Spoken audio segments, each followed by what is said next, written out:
It is your prisonplanet.tv memberships that fund so much of what we do here on this operation. And then we're more than happy for the TV show after it's aired live, then be leaked out onto the web to tens of millions of people. That's our goal.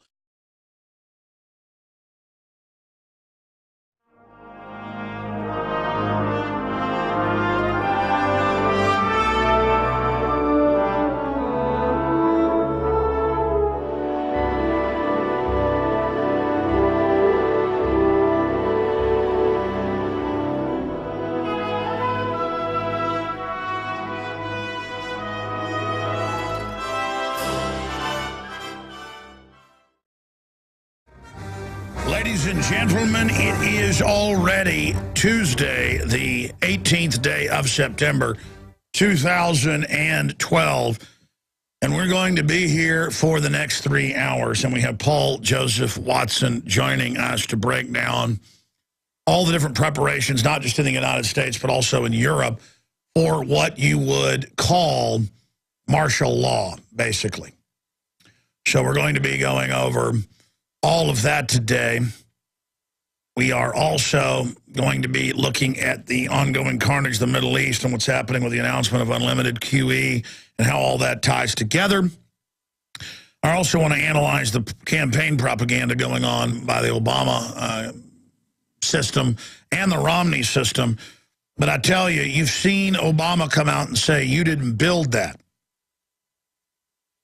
To all the small business people and entrepreneurs out there that go through living hell with the regulations and bureaucracy and fluoride population to try to actually build companies and operations. And I'm not a defender of Mitt Romney, but when Mitt Romney is being attacked for showing some semblance of what this republic was built on, you have to defend the ideas that are under attack. And so I will be defending the so-called Mother Jones secret video of him at a fundraiser. Now, it wasn't Obama in San Francisco saying, don't worry, we'll get these bitter clingers that cling to their Bibles and their guns with disdain. He was saying, look, 47% of the population is on government dole of one way or another. And he said they're going to vote for bigger government. And there's nothing you can do about that. And he said, I'm here to represent those of you that actually produce, which isn't really true. He represents the big global monopoly banks that also use government and all the corporate welfare to expand their empire. But his rhetoric is true, trying to get votes. So the fact that that rhetoric is under attack, the rhetoric must be defended because it's very accurate. The globalists know that once they get 55% of the population dependent on government, they will vote to turn their guns in. They will vote to turn your guns in. They will vote to take your property. They will vote to put you in a slave camp. That happens in every communist society, to produce things for them. And the system will let its welfare recipients, corporate and low level, sit there and get fat, doing nothing, or working in a bureaucrat job, wearing a uniform of some type, ordering you around. So this is the model we're going into. It's a hellish society. It's a terrible society. That's where we're going.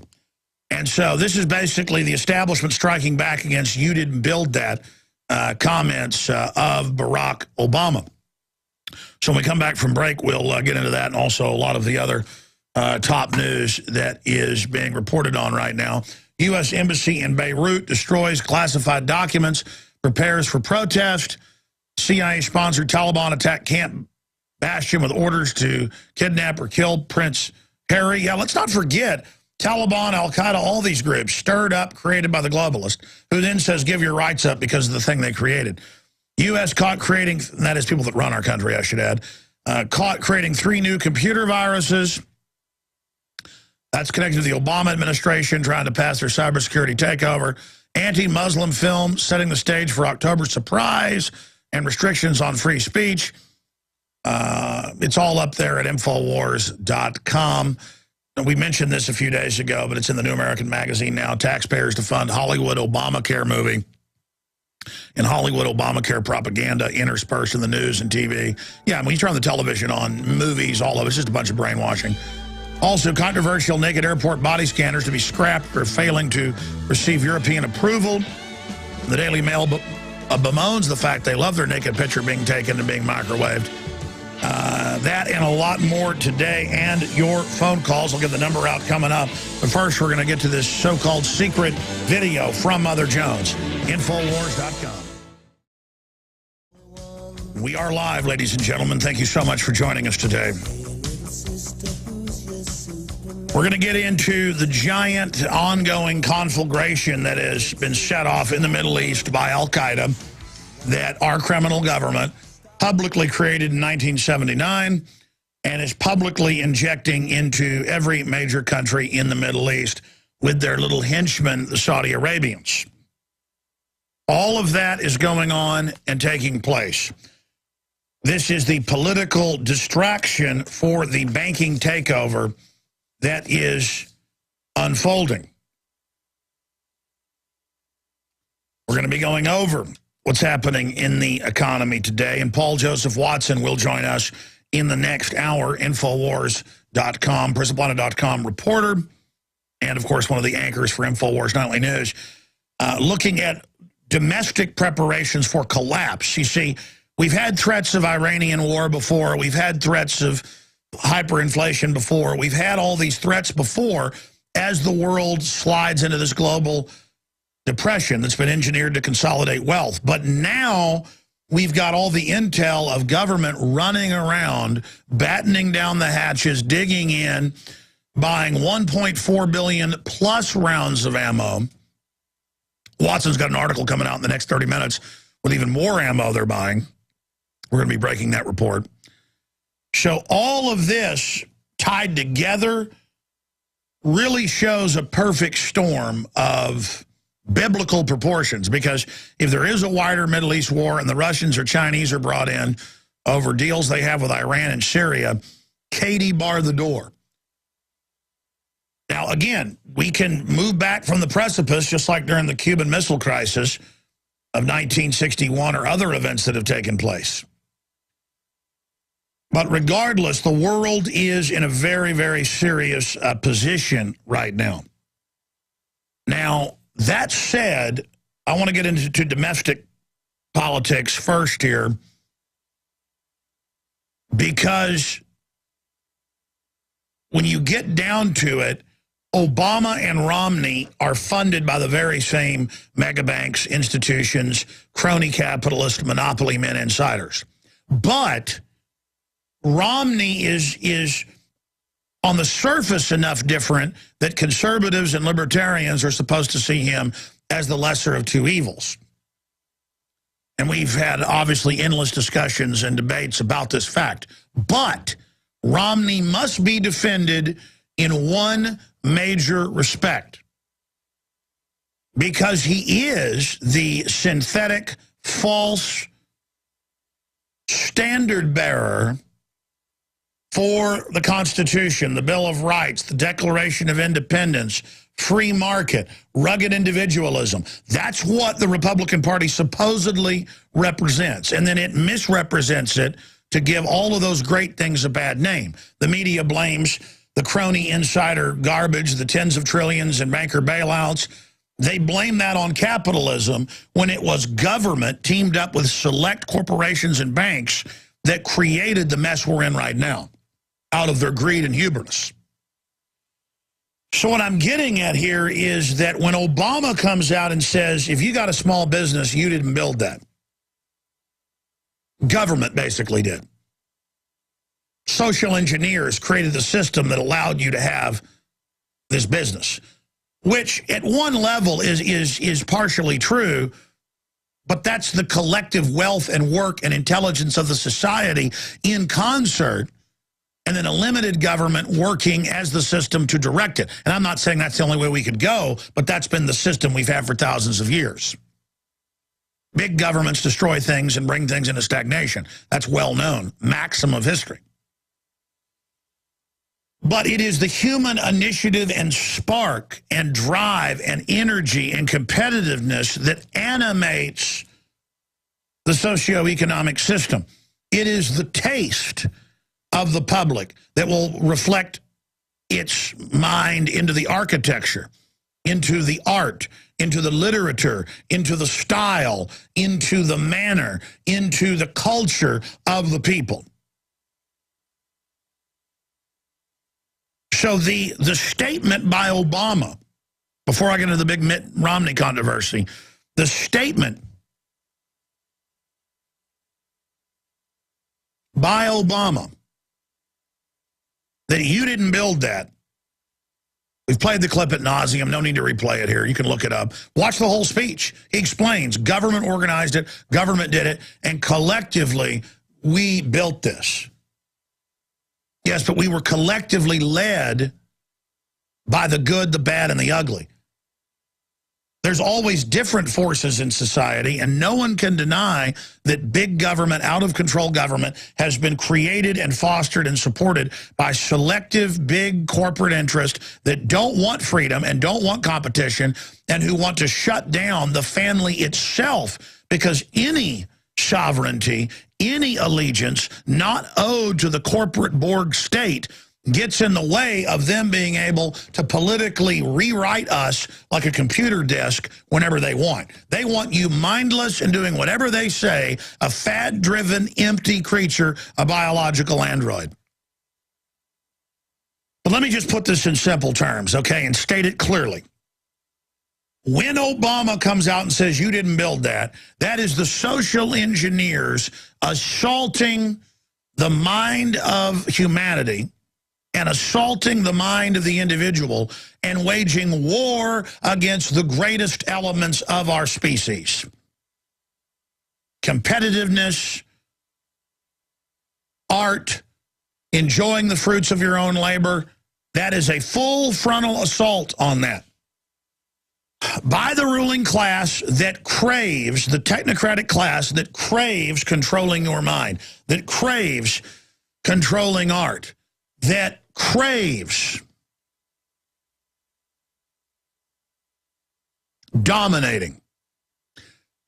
Studying Eastern Germany under the communists, Russia under the communists, China under the communists, and other authoritarians, the Nazis as well, they all craved controlling art and the theater and the literature, and they would make all the famous artists come to them and beg them to allow their books to be published. They would make them change things. They would make them make films. You know, Hitler constantly made every star, especially every female star, come visit him and kiss his butt if they were going to be allowed to be in the theater. That's what government's about, is these nobody thugs, these greasy scumbags of government and the corporate interests that control them, getting together and dominating society, reveling in the domination, reveling in the control. I mean, that is such a on-fire authoritarian statement by Obama to come out and say you didn't build that, and then have all the Democrats and all the collectivists and all of these people who feel power through the system.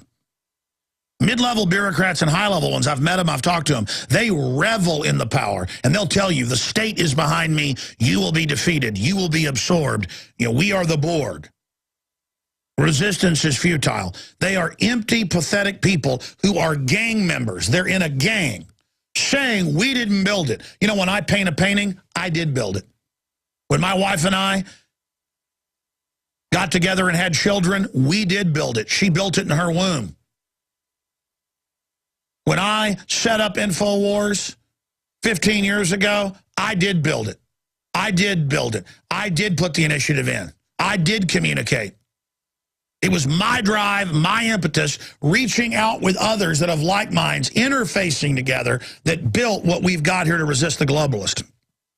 And so the statement by the collectivists that have now gotten about half the population on the dole and dependent, not to empower them, but to enslave them, they're now saying you didn't build that, because they're getting their armies ready intellectually, their bureaucrats, their controllers, to come out and take everything we've got in controlled class warfare to wipe out the ultra-rich as elite, the middle class, and nouveau riche. We're now at the precipice.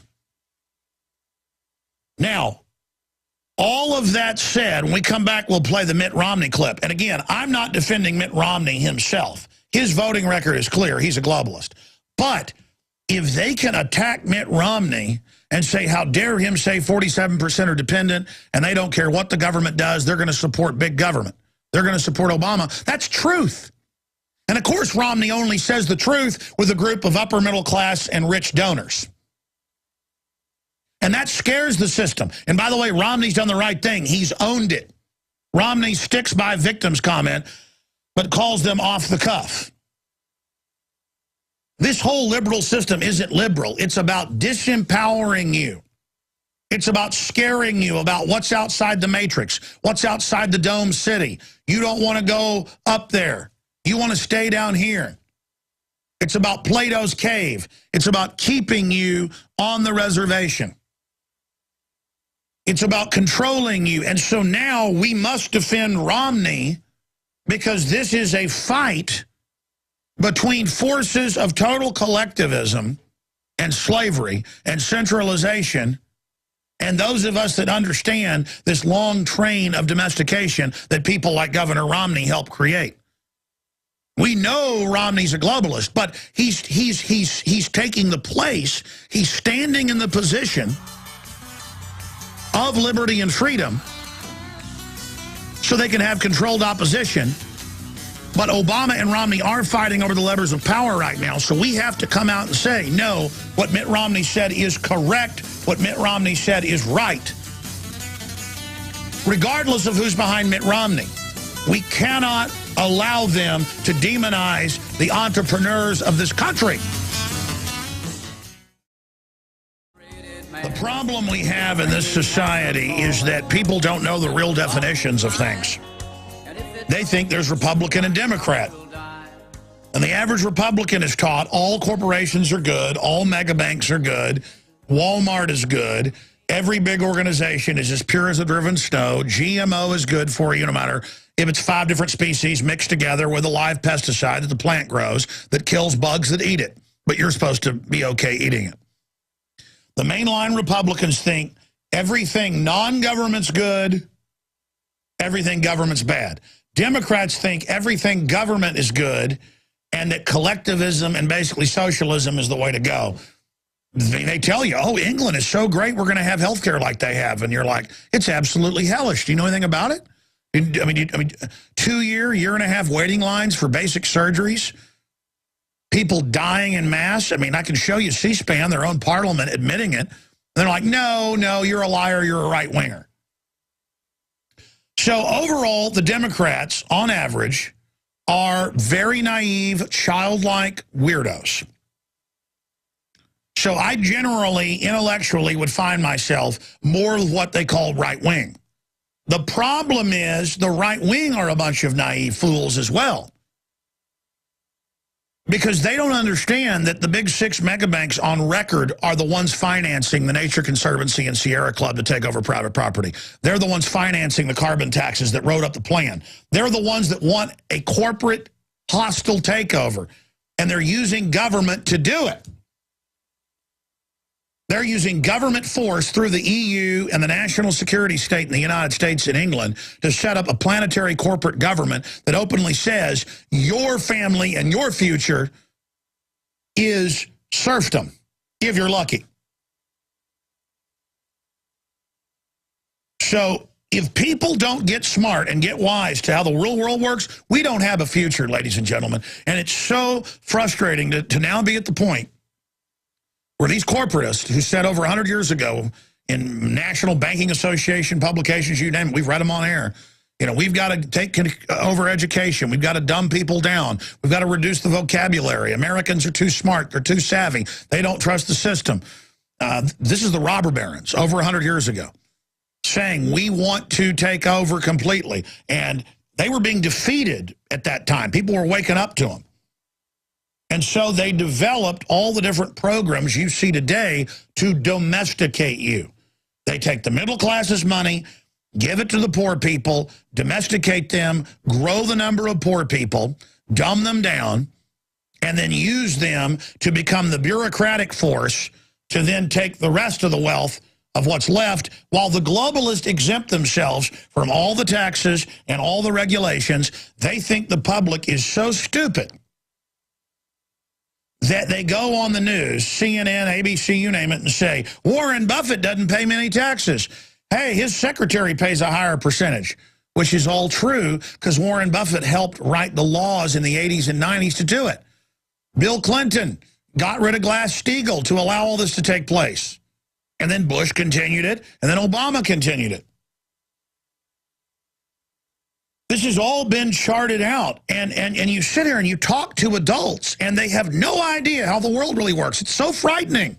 I don't get some uppity feeling whenever I talk to executives and people and they're ignorant.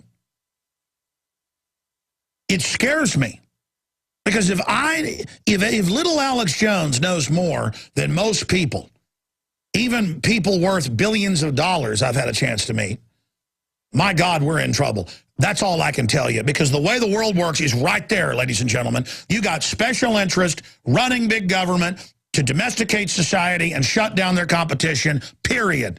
And if Republicans don't get that through their brains, there goes all the prosperity and there goes the freedom. People ask, who do I work for? Who am I with? What do I stand for? I talk to so many bureaucrats, so many spies, so many agents, so many corporate people, and they say, who do you really work for? You couldn't have done this on your own. Where did you come from? And I always tell them, don't you understand there's some people in this world who don't have to go work through some system to become successful. They become successful because they have ideas that are popular and ideas that make sense. When I come back, I'm going to get into Mitt Romney and this so-called scandal. And I'm not bragging about myself here. When you're in a lie, that's all you see. When you've got your head in a bag, all you see is the bag. Pull the bag off. Take the blinders off. Get out of the box. Come out of the cave. Come out of the matrix. Take the red pill. Whatever the analogy is, it's all right there. The elite think you're so stupid, they admit all this in white papers. Read Tragedy and Hope. It's at Infowars.com. All right, Mitt Romney, funded by Goldman Sachs, J.P. Morgan, the same people financing Obama, who themselves capitalized, J.P. Morgan especially, off of running the National Food Stamp Program, and who promote and lobby in government for more dependency. He told the truth privately. You know, I wish Mitt Romney would say stuff like this publicly, that you got 47% of people dependent on the government. And they've shipped our jobs to China. They've put regulations on us to shut things down, to make it harder. And there are a lot of people with disabilities and problems and multi-generational welfare where I understand you're dependent now. I'm not even saying you're a bad person. But the truth is you've been made to be domesticated, just like a domesticated, dog. If you throw it out with coyotes, they're going to kill it and eat it.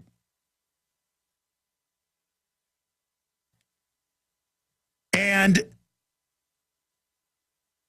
now we are here to the point as a society where it's bad to say, hey, we don't want everybody dependent. And that's a dangerous thing. When upwards of 50% become dependent, they will vote in a democracy to take everything the other people have. That's why Benjamin Franklin said that democracy is two wolves and a sheep voting on what's for dinner. A republic is completely different. You have absolute right to life, liberty, pursuit of happiness, to your family, to your private property, to your body. And just because somebody else, if 51% vote to make you go work Sundays in work brigades, digging ditches, or serving mint juleps to the elite at their plantation, you don't have to do that. If 51% votes that you've got to join their religion, whether it be Catholicism, mainline Protestantism, Jewish religion, Islam, animism, whatever the case is, or atheism. 51% say we're an atheist country now, we're going to put you in prison. The other 49% if you don't serve us. In a republic, you have a Bill of Rights, a Constitution, that are the rules of the road that you cannot violate. Now they're saying, hey, you didn't build that. You didn't build that business.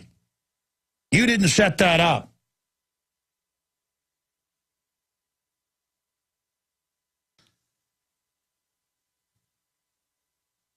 And so it's such a fundamental attack on society at every level to now they've got everybody on the defensive if you want to have your own business or keep any of your money. And we will go the way of France, where they've got over 85% taxes on the population, totally controlled, a giant government, bureaucrats everywhere looking into every facet of your life, but the ultra-rich are basically exempt from all their own laws. Just like General Electric and Google pay zero most years, some years 2, 3, 4% taxes. While General Electric lobbies for higher income taxes through the Federal Reserve on the general public, because they get the money in corporate welfare and government jobs. The government shuts down the other coal plants that GE doesn't own.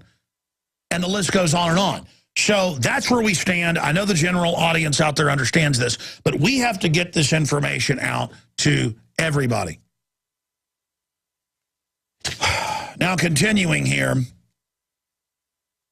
Romney sticks by victims' comments, but calls them off the cuff. Mitt Romney is sticking by his comments captured in a video at a fundraiser earlier this year in which he told donors that President Obama and his supporters are reliant on government, don't pay taxes, and believe they are victims.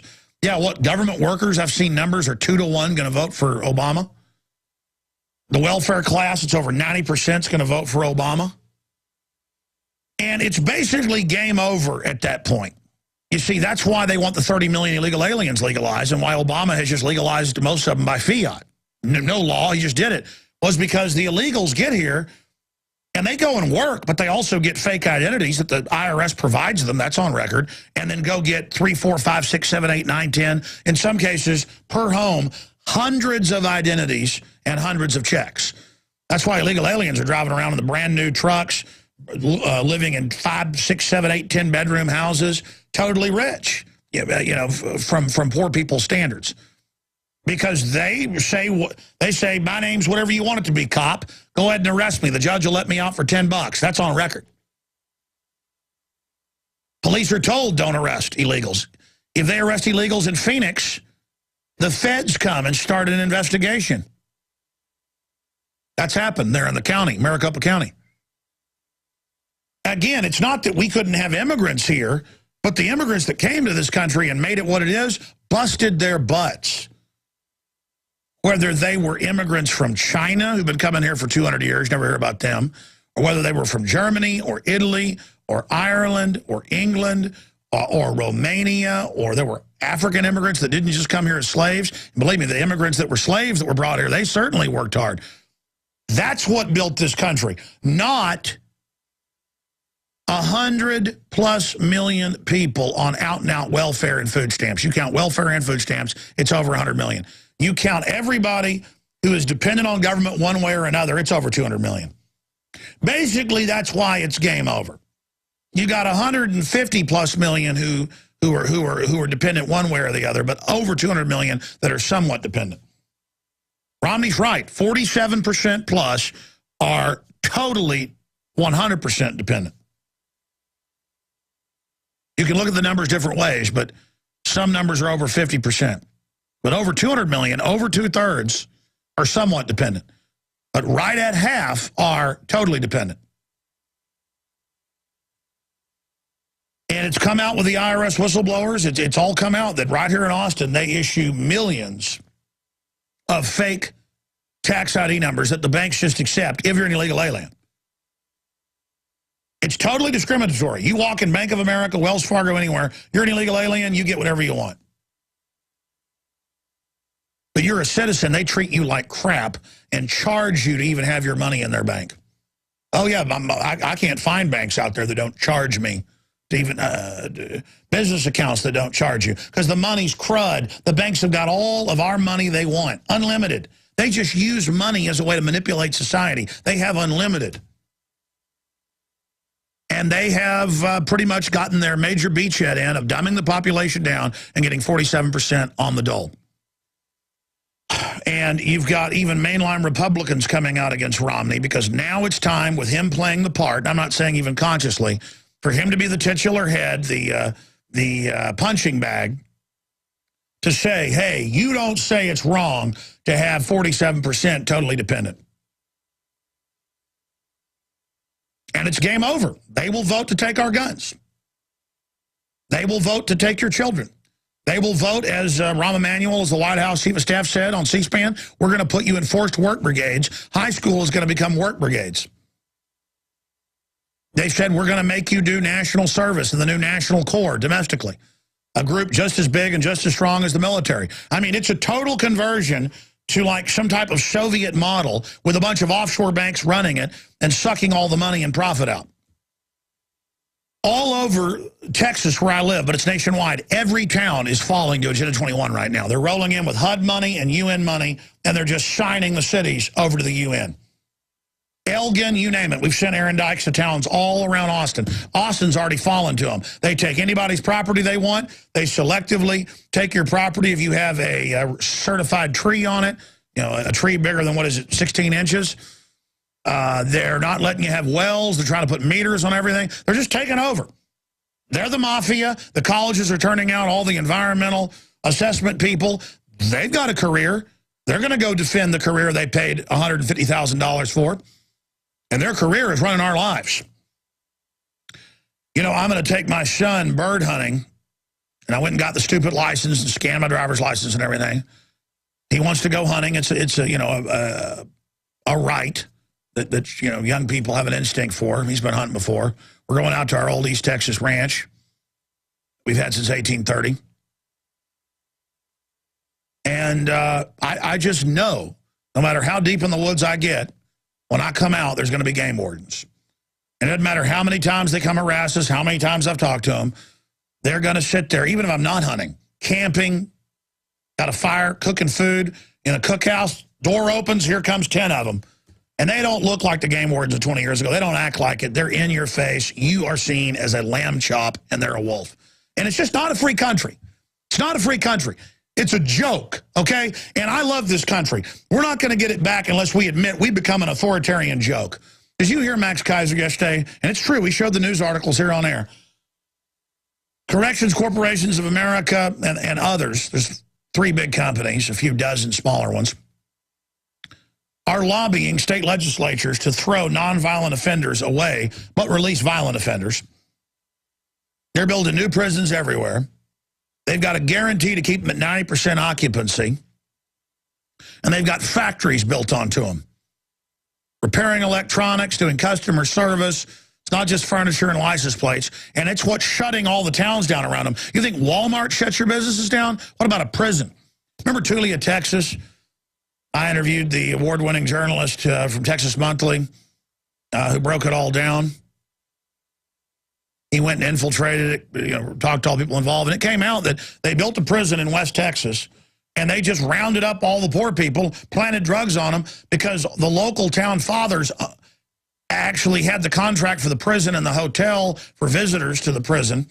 So they just started arresting all the poor people in the town and putting hundreds of them in there. Tulia, Texas, you can look it up. And then even pulling over families that drove through the town and throwing drugs in their car to put them in jail. I mean, that's all this is the government are a bunch of spiders that run out and grab us and drag us off in the dark, and I, for one, am done with it. And we've got a bunch of dependent, snot-nosed scum that serve these foreign banks at every level, from the welfare to the corporate welfare to the defense contractors to the police to the bureaucrats to all of you, who see us as the enemy. And I'm just so tired of it. I'm just so tired of being around it. I'm so tired of seeing it. I'm so tired of stupid people. I'm so tired of dumbed-down people. I'm so tired of nobodies in their bureaucrat outfits with their clipboards or their uniforms that want you to know they got power. They want you to know you're trash. They want you to know you're their food. And I'm not your chew toy. I'm not your food. I believe in 1776. I know what our forebears went through. And let me tell you something. We're going through something a lot worse right now, and it's going to get a lot worse. And I want to tell all the bureaucrats and servants something. Your masters are going to implode everything. They're going to take your pension funds. Your good times are going to end. But you won't care, because all you care about is your petty power. I understand that. And your masters know that too, because you're cowards. You're going to go along with everything that happens in this country. The re-education camps, everything. You're going to love it, because you are scum of the earth. Now, I know there are a lot of good people that work for the system and the bureaucracy and the corporate system and all the rest of it. But I'm talking to those out there that enjoy it and are proud of it. It's one thing if you work in the system and you know it's broken, you know it's dangerous, and you know it's bad. But if you think it's all cute and funny and you're dumbed down to the point, or were hired as a bureaucrat because you got a 85 IQ and you just enjoy having power over people, listen, moron. This isn't what America or freedom was built on. Let's go to the Romney clip. Here's Romney. Mother Jones, Jimmy Carter's grandson, reportedly filmed this and got it out. Going in to pay the thousands of dollars to be in the Mitt Romney meeting to say what those business owners, those car dealership and restaurant owners and local bank chairmen and authors and inventors, that's who goes. Engineers, that's who goes and pays $5, $10, $15, $20,000 to sit there at different meetings with Mitt Romney. And then when Mitt Romney gets in there and they say no filming, it's so they can close the door at the fancy hotel and Mitt Romney can say, I know you're concerned about the fact that you understand that when 50+% of people are on the dole, they're going to take over society and you're going to be robbed. And don't worry, I want to represent you. Well, even if he wanted to represent you, he's not going to be allowed to represent you. Because the mega banks he works for want to get rid of you. And middle class, you better get that. You're not going to save America and prosperity and freedom and what we've built that's made all these lazy people be able to sit there on their hind ends all day. We're not going to be able to continue any of this if you don't get religion. And by get religion, if you don't figure out just how much trouble we're in. But the fact that the media is trying to go after Mitt Romney for saying 47% are dependent, so they're going to vote for the dependency party, that's saying it's wrong to tell the truth. Here's the clip. There are 47% of the people who will vote for the president no matter what. All right, there are 47% who are with him, who are dependent upon government, who believe that they're victims, who believe that government has a responsibility to care for them, who believe that they're entitled to health care, to food, to housing, to you name it. But it's an entitlement, and government should give it to them. And they will vote for this president no matter what. And I mean, the president starts off with 48, 49, 40, he starts off with a huge number. These are people who pay no income tax. 47% of Americans pay no income tax.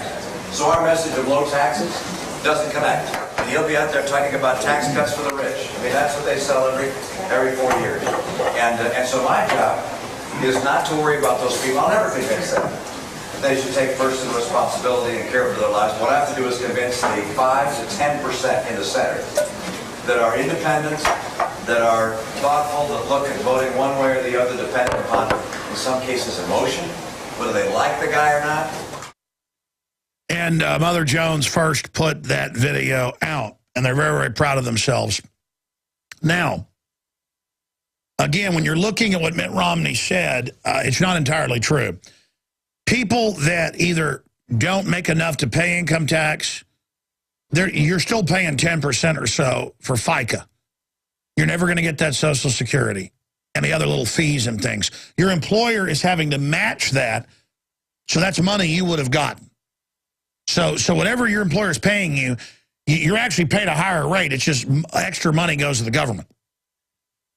Also, the income taxes on business, state income taxes, all the rest of it, that gets passed on in the cost of products. So all of you out there that think, oh, you're getting a free ride, you're not really getting a free ride. And by the way, once they have you vote liberty and freedom out of the country, once they get enough people domesticated, they always implode things after, let the giant horde basically be involved in the takeover of society. And then you all get shut down and put in work camps. So, you know, the welfare state is going to be coming to an end very, very soon. Because the bankers are just in the process of destroying this country. Then they'll just move on.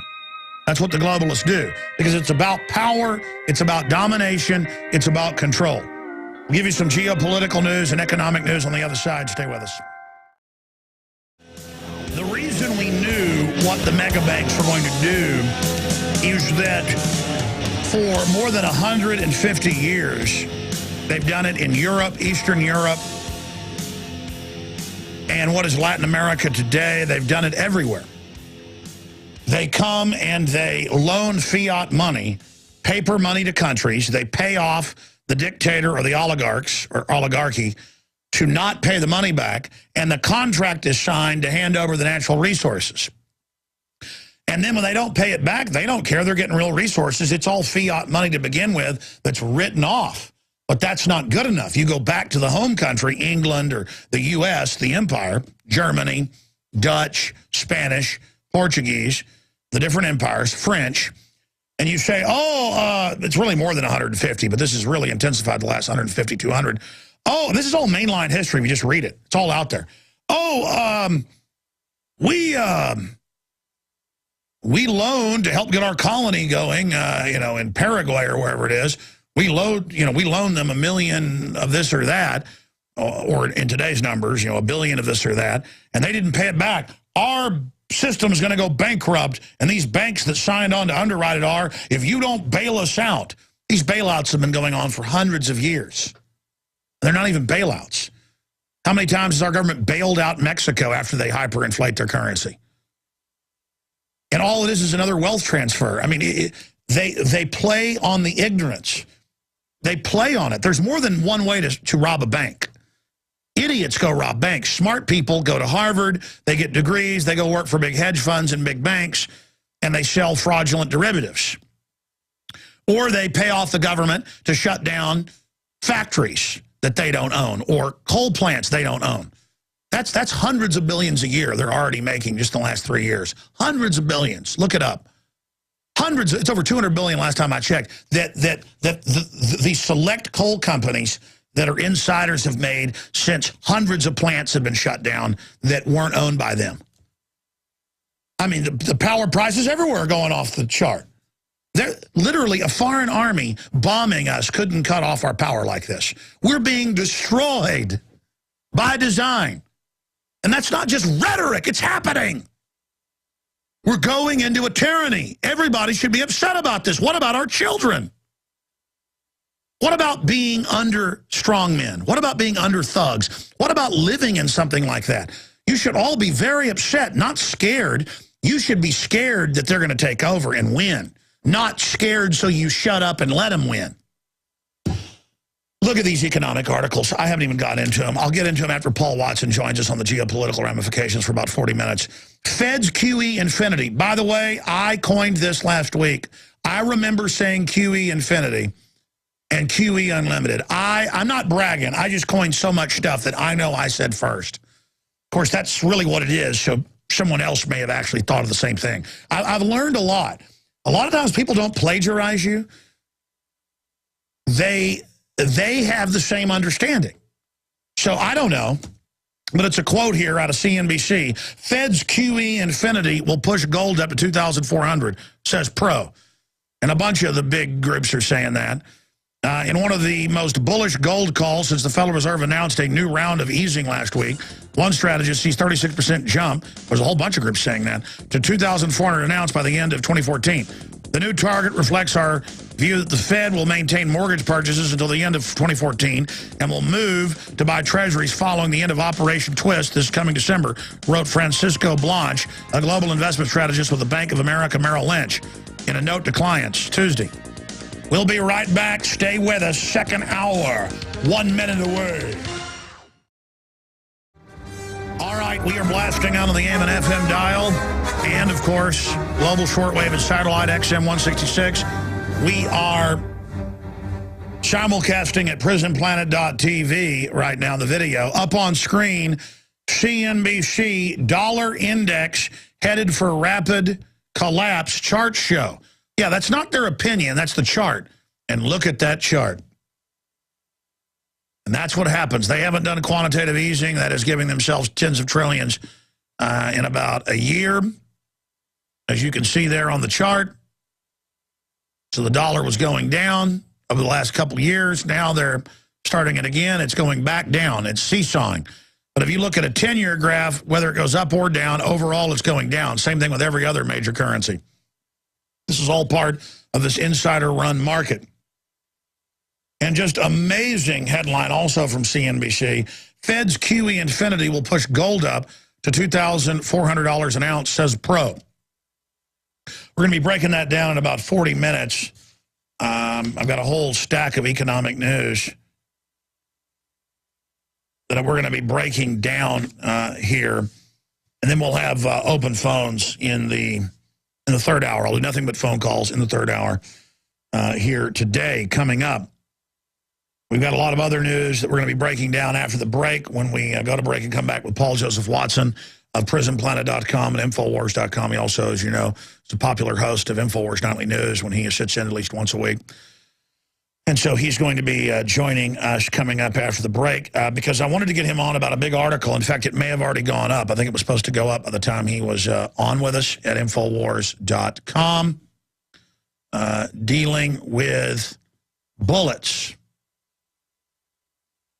and the fact that the government has purchased even more bullets on top of the $1.4 billion, and how that ties into all the other preparations for collapse. See, they're always talking about attacking Iran, and they've been attacking Iran through proxy groups and terrorist groups and destabilization groups and Stuxnet worms and cyber-type attacks.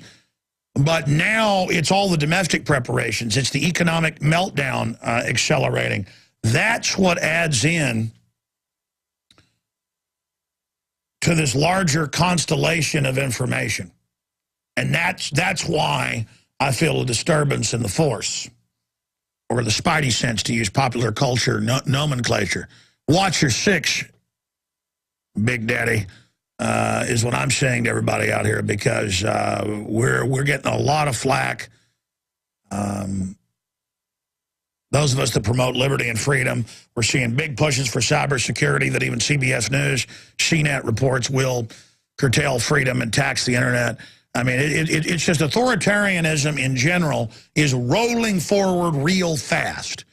And it's not going to be good for anybody, including the elite long term. But they're so competitive, they're so paranoid, they're so dominant that they want it all. Because they don't really have a total world government yet. They're kind of jockeying for it.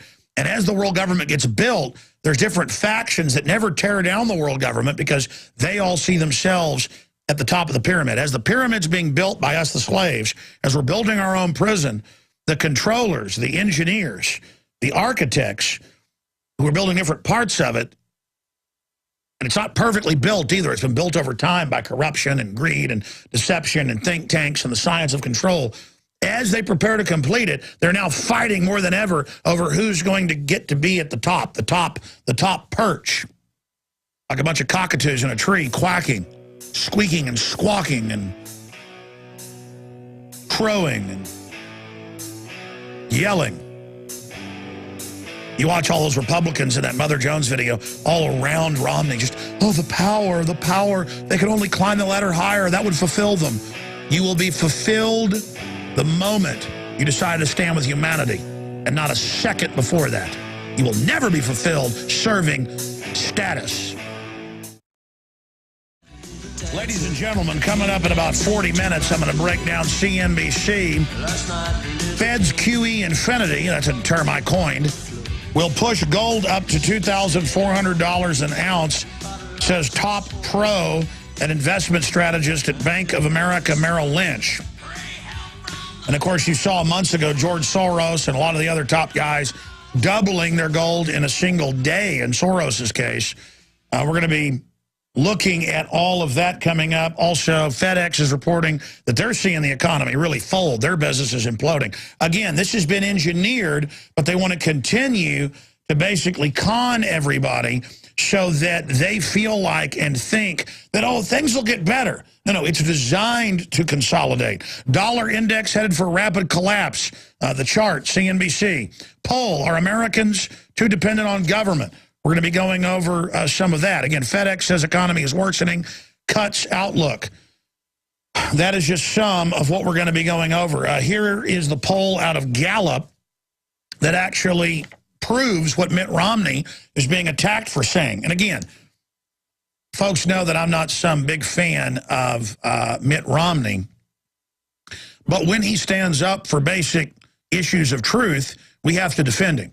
Because if we just let his personality that's unpopular with some, be tied to free market, liberty, private property, the American system, then it's game over. But here's the Gallup poll. Majority in the U.S. still say government doing too much.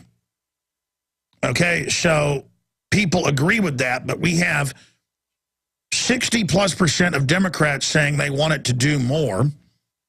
We'll be going over some of those numbers again in the second or third of this second hour here today. We're going to be breaking all of that down. I mean, all Mitt Romney said, we played the clip last hour. This is the big news today. Not that Obama and his controllers put al-Qaeda in control of Libya and Syria and turned it over control of Egypt to al-Qaeda light, and then now want us to give our rights up and our guns up because of the al-Qaeda threat that they have basically put in charge. No. The big issue is Mitt Romney. Mitt Romney said, hey, they're trying to get the public dependent so that they'll vote for big government. Oh, really? That's what a Democratic strategists have said for 80 years.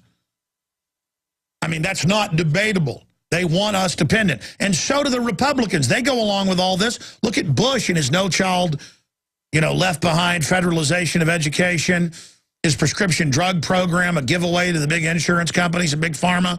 Look at Romney writing the health care plan that Obama adopted because the insurance companies told him what to put together, which forces us to buy their products. So he wants to get elected claiming he's going to battle this collectivist takeover. My point is that it shows how far we've gone that he's being attacked for pointing out what's true. But notice Mitt Romney said this in private to big donors. He isn't saying that on the campaign trail. He would win hands down if he went out and talked like that right now. He would win hands down. And if he would go out and publicly speak and pledge to do that, well, then maybe we'd have a snowball's chance in hell. But I'm being sarcastic, ladies and gentlemen. It's a snowball's chance in hell that he would ever actually even do any of this. The point is, though, that you're then forced to defend him because now it's un-American to not want half the public dependent on government. And again, once they pass that magic number of over 50%, and they tell us we're a democracy, 51% can take everything the rest of us have. That's why in a republic, you can't do that. If the town votes 51% to take your farm with no compensation, they can't do it because that's robbery, because you have private property rights. But we don't anymore under this global system. And it isn't a bunch of welfare moms organizing this takeover. It's mega banks who are exempt from the collectivism they push on us. It's a corporate takeover we're facing against all the good corporations and private businesses and families and companies and institutions that want a level playing field and really want to compete and kick butt. Ladies and gentlemen, all over the country, we are put on AM and FM stations and end up defeating whoever we're up against. It's happened in just the last year, 5 cities with AccuNet instant ratings, the people meters, the computers. Instead of it being an Arbitron, which is owned by the Dutch, same group that controls Nielsen that's been proven to be a fraud. Well, now they have these AccuMeters that have been really proving more accurate. They've got different companies doing it, but the point is, we will destroy Rush Limbaugh. They'll put us on a station, say Orlando, 810 there, and they put us on the weekend, got really popular. So they put us on at night, gets really popular. They put us on for 1 year, a little over a year, in the day, 12 noon to 3 p.m. Eastern, Rush Limbaugh slot. I never got that slot to go up against Rush Limbaugh. That's where Genesis put me. I thought 9 to midnight was the better slot, but they said, this is the slot we want you in. Then later they wanted me to do the nighttime slot, too, and I did that for a while. And I've been offered all sorts of syndication things if I would do the nighttime 9 to midnight. I just can't do 2 shows a day, but the point is, maybe I should. I'm going to go to Paul Watson. The point is that we beat him. I mean, I'm talking about in just 6 months, they went from number 6 or number 7, depending on the demographic, to number 1. But it didn't matter because the local, the big establishment sponsors didn't come through, and so they went back to a music format because that's what the elderly wanted in the area. Number 1 in Orlando, and it just switched formats Went there, spoke to 1,200 people. They turned away probably 500. I can go anywhere and speak to thousands. Much bigger than Glenn Beck when it comes to actual crowds of people. Right now I can do that. But see, we're real. In this world, it isn't just about getting the top ratings. It isn't about winning the race. It's rigged to a great extent. But the internet has begun to change all of that and create more of a level playing field. And so the establishment is coming in trying to censor and control the web now because the system can't stand the fact that real intellect and real understanding can trump all of their big money and propaganda. Just an example. The show's exploding. We're getting new affiliates every week. It's just that you still always lose some by attrition as they sell or change formats. All right, we're going to cover that more at the end of the hour. Let's go right now to Paul Joseph Watson joining us. You can watch him if you're a prisonplanet.tv subscriber. You can watch the Daily Radio Show with all of our guests. It adds a whole other element. And your membership, $5.95 a month, I should also add, funds what we're doing here at prisonplanet.tv. You also get the nightly news.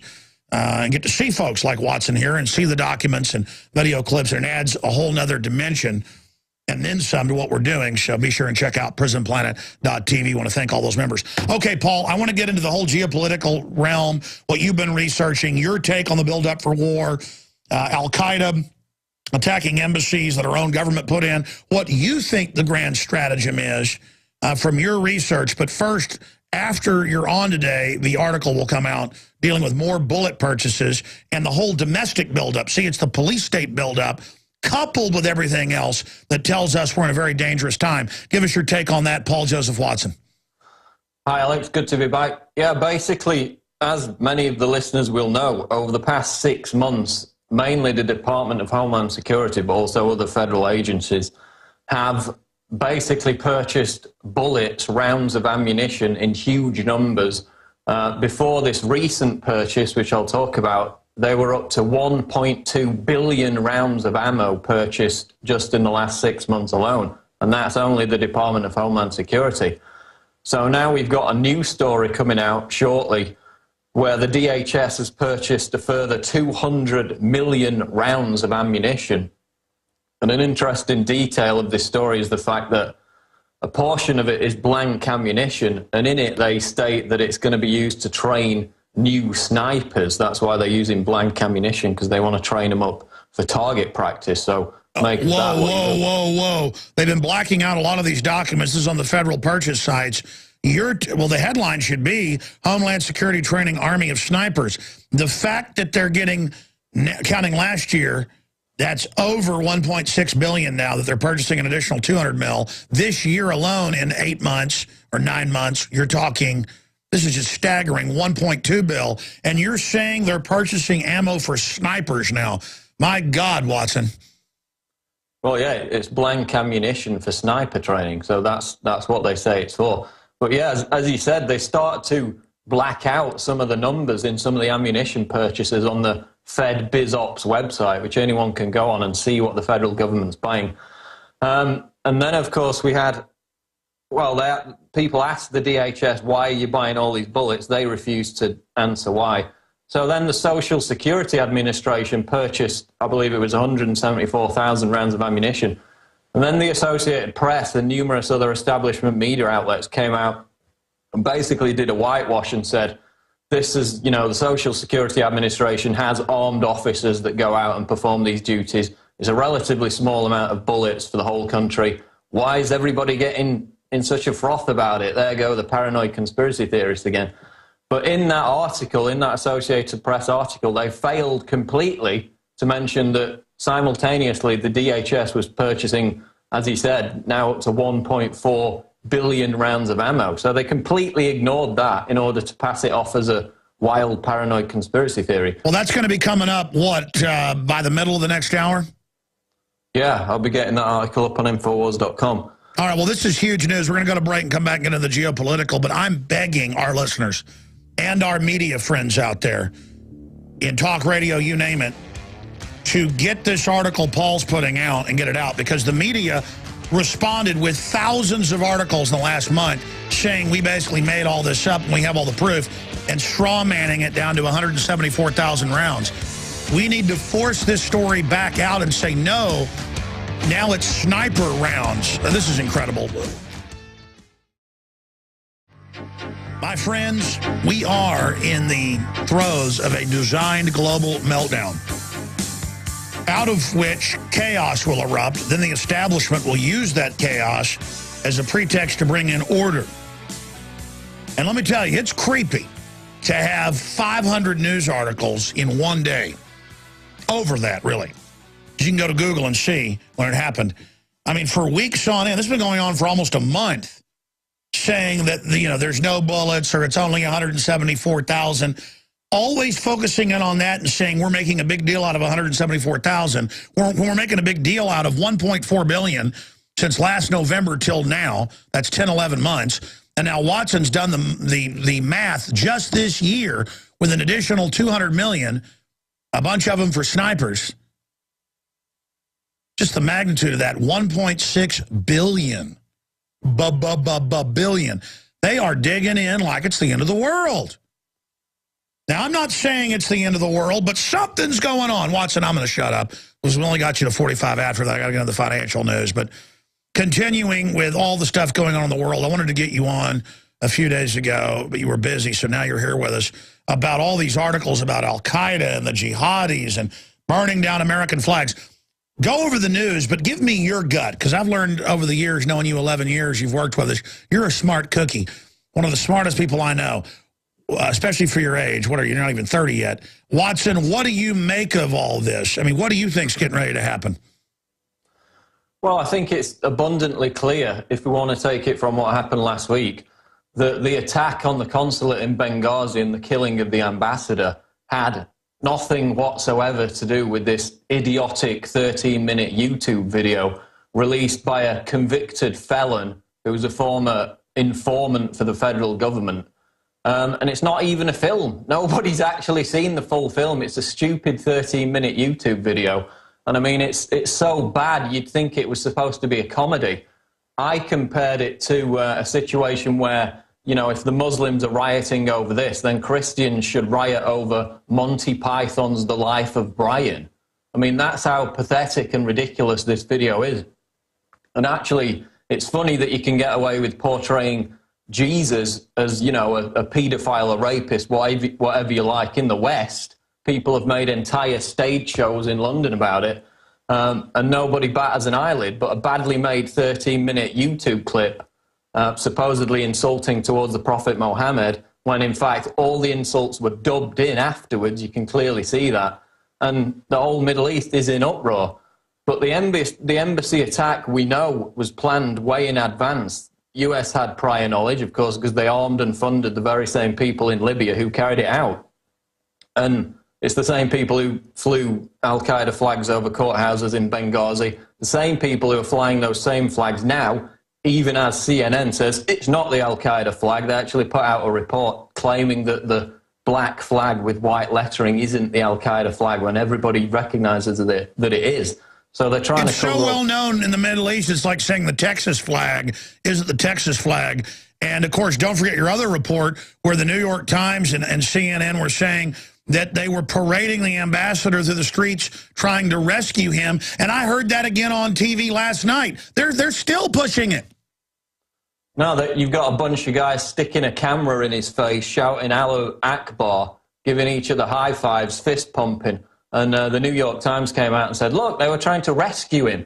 So they're trying to cover up the fact that these terrorists that the Obama administration put into power in Libya are now attacking your embassies, United States embassies.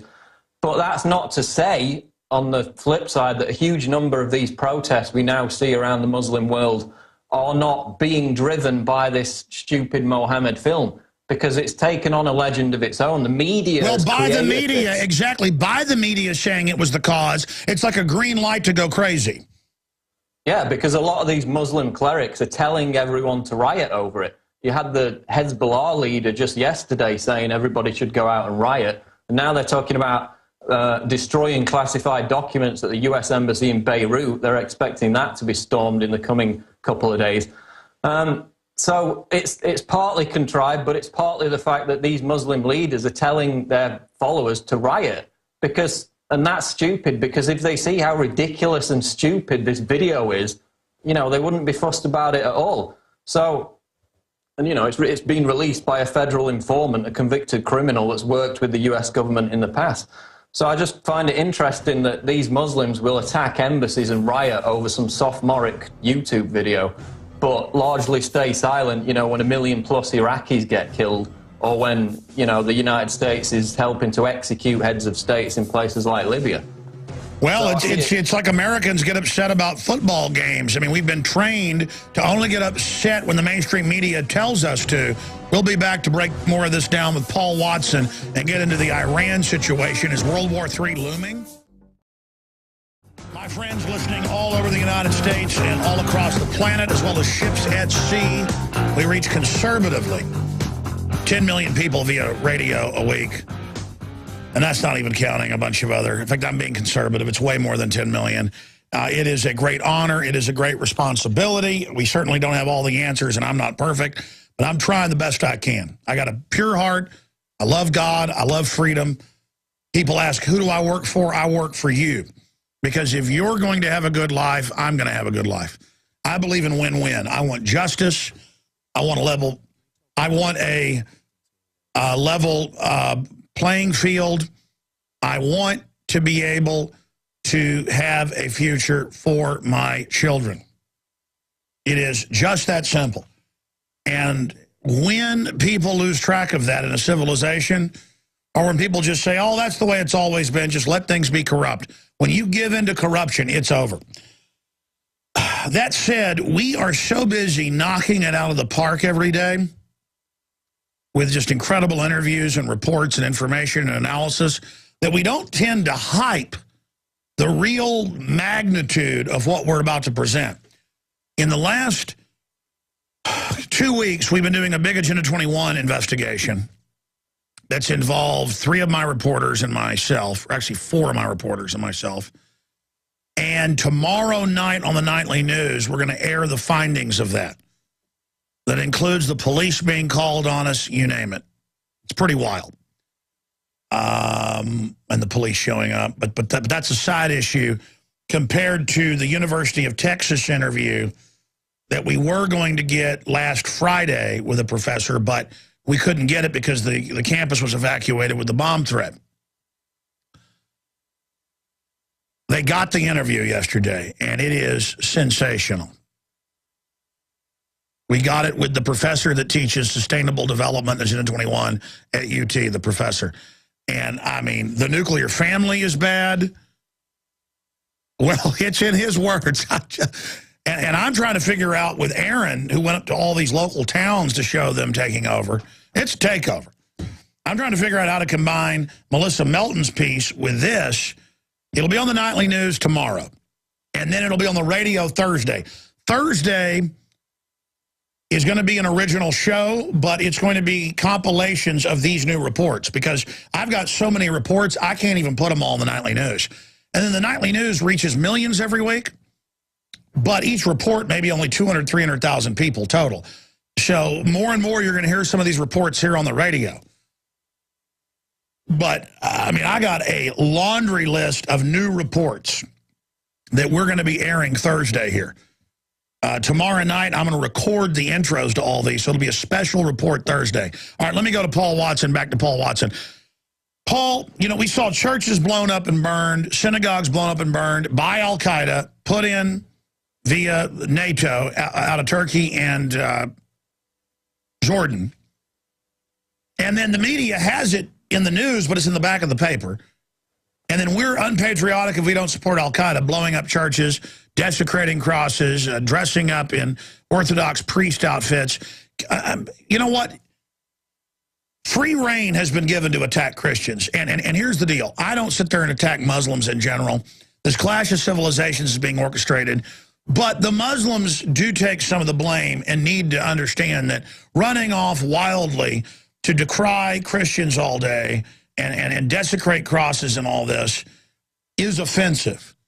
And I think that's where you were starting to go. Where is the media, when you did the reports, showing al-Qaeda's own videos blowing up churches and desecrating crosses? Again, it's not just the radical Muslims. It's the scum that runs our country. They're anti-Christian. and they're giving the Muslim extremists free rein to walk all over us, Paul.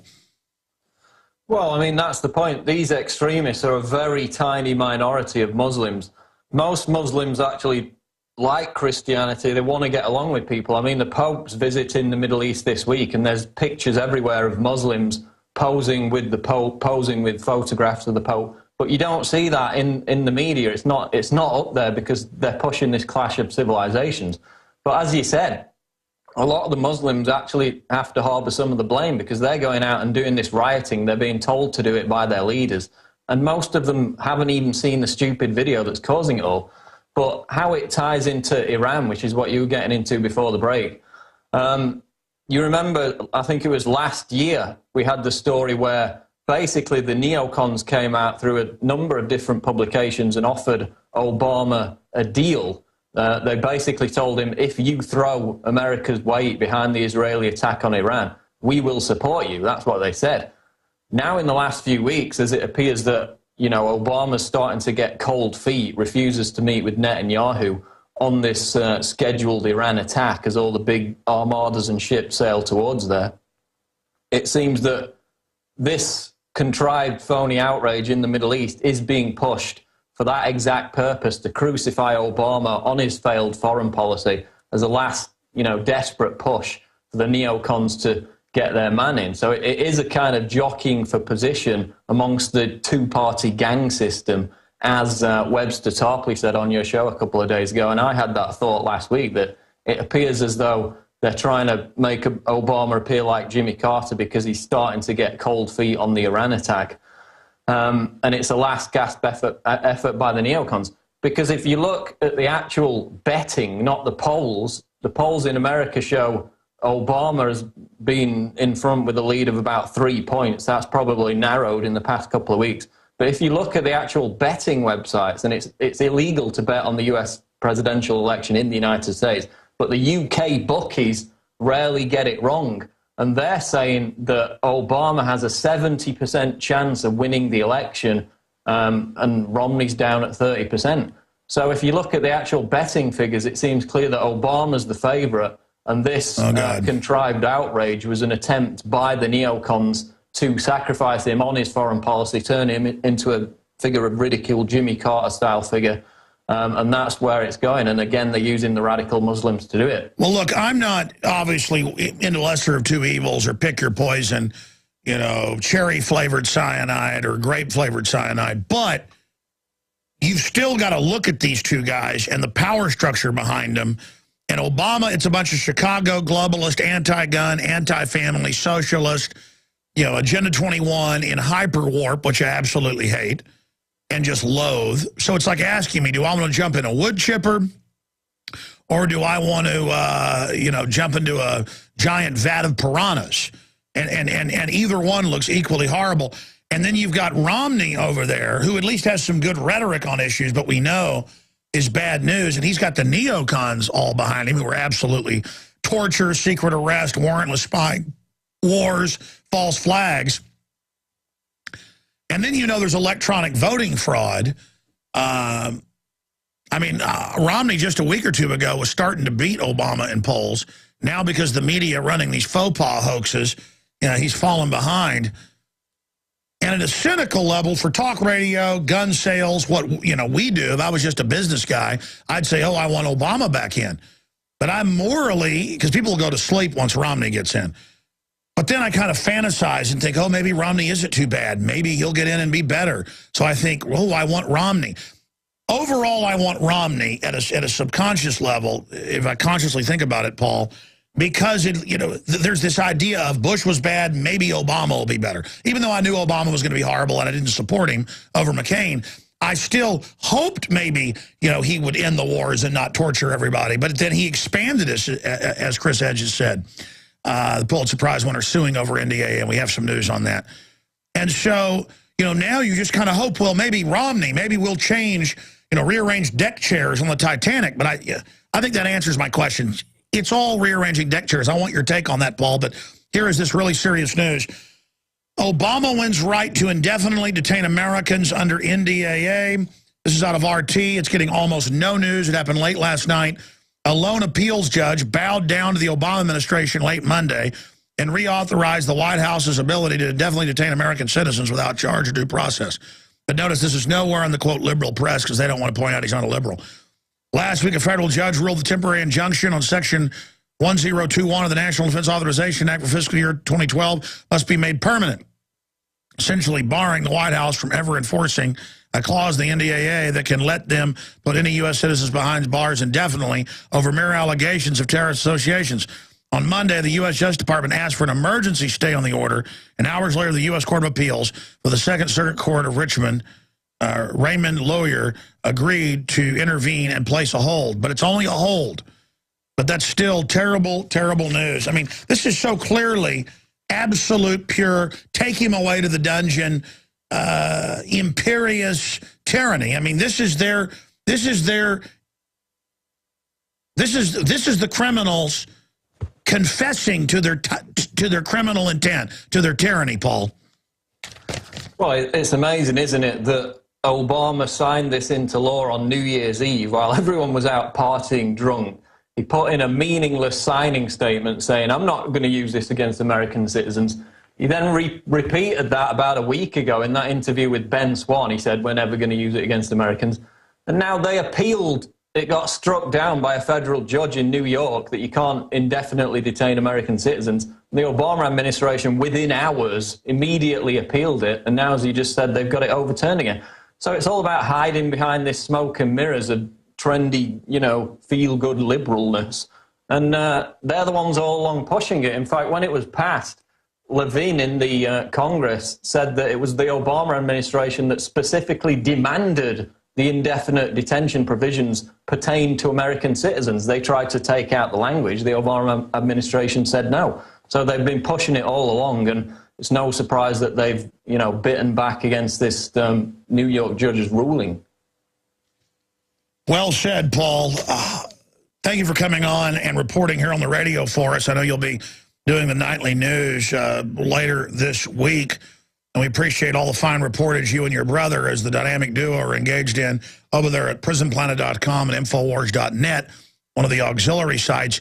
Any other tidbits you'd like to add? And again, what's the ETA on your 200 million bullet story? ETA is probably about an hour from now. Just wanted to throw in a last thing about Syria because it all ties in. Basically, we had the article the other day, Syrian rebels burn US flag. And it illustrated the fact that these rebels are gleefully accepting their role as, NATO and US pawns on this grand chessboard. Because the situation in Syria boils down to the fact that, as Dr. Jacques Beres of Doctors Without Borders reported about a week ago, and this is an independent organization, he was actually in Aleppo treating the opposition fighters, the opposition militants, and he said that 60% of them, 60% were not Syrian. They were foreign fighters. So, imagine for a moment that China sends in PLA troops to radicalize and arm Occupy Wall Street protesters in America, or Tea Party insurgents, whichever you like. And suddenly you've got 40% of Americans backed up by 60% Chinese PLA troops attacking government buildings, carrying out bombings, assassinations. Would that be a genuine, organic, grassroots American revolution? Well, no, it would be a hostile takeover by a foreign nation. And whether you support them or not, the US government would be within their rights to repel that with all the force. And yet, the establishment media tells us that these Syrian rebels, most of whom in some cities, not all, aren't even Syrian, that it's an organic grassroots revolution of protesters and demonstrators who have, just by accident, I suppose, commandeered tanks and fighter jets and are attacking the government. Imagine if that happened in America, what the reaction would be.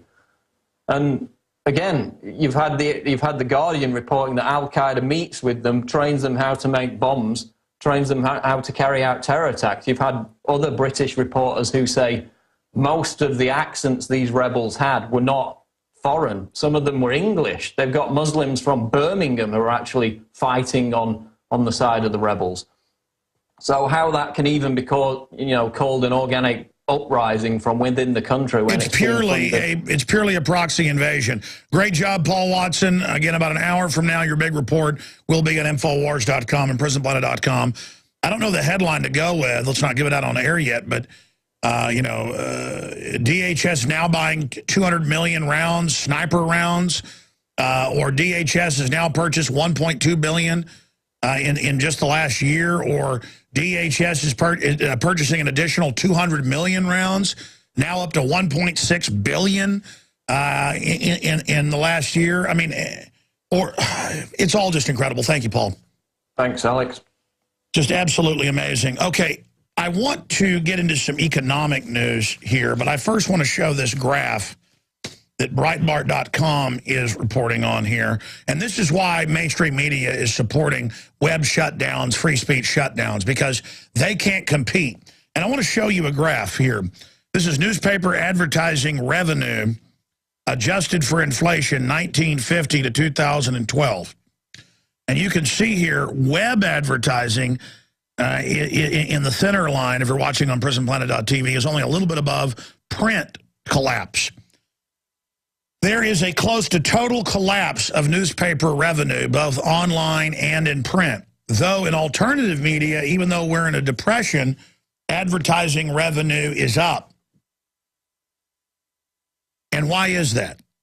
It's because no one trusts you or no one believes you. And that's unfortunate, because most news in the newspaper is pretty accurate. There was this much rain today. We need local newspapers. We need local boots on the ground. We need the professionalism of the old journalistic system. But I mean old 100 years ago, 50 years ago. What we have today, politically, what's giving the rest of news a bad name is the politicos at the press club, at the press briefings that regurgitate what they're told and that repeat what they're told. That's what's destroying it. So it's not just the economy that's causing this. Okay, let's continue here. Getting into the economy. We're going to skip this break because this is so important, this network break. Fed's QE infinity will push gold up to 2,400. That's CNBC. And they're saying that the quantitative infinity, they believe in the next year, will raise the price of gold to $2,400. That's Francisco Blanche, very respected global investment strategist with the Bank of America Merrill Lynch, in a note to clients. Now, again, given the new open-ended nature of QE3, the upward pressure on gold prices should continue until employment is strong enough to require a change in policy, which isn't happening. Let's shift gears here. Now to other economic news that's here in my stacks. I have the report here. This is also out of CNBC. Dollar index headed for rapid collapse. Here's the chart. And it shows the dollar plunging massively in just the last few weeks. You can see that there on the chart. Dollar index headed for rapid collapse. Quantitative easing is really another word for currency wars. A weak U.S. currency puts continued pressure on the Japanese yen, the Chinese yuan, the South Korean won, the Australian dollar, and other currencies. Cheap money also fuels speculation. This money quickly drifts into commodity markets, absolutely driving up prices even more. So this is economic warfare, not just against foreign governments, but against the people of every country, including ours. And that's CNBC saying what Webster Tarpley said on the show yesterday and what Max Kaiser said.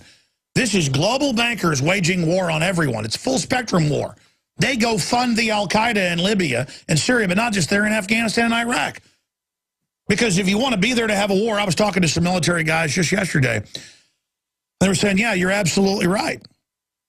When we went into Baghdad, we were ordered to drive right past the armament depots so resistance could get it, so we'd have an excuse to stay there for no bid contracts.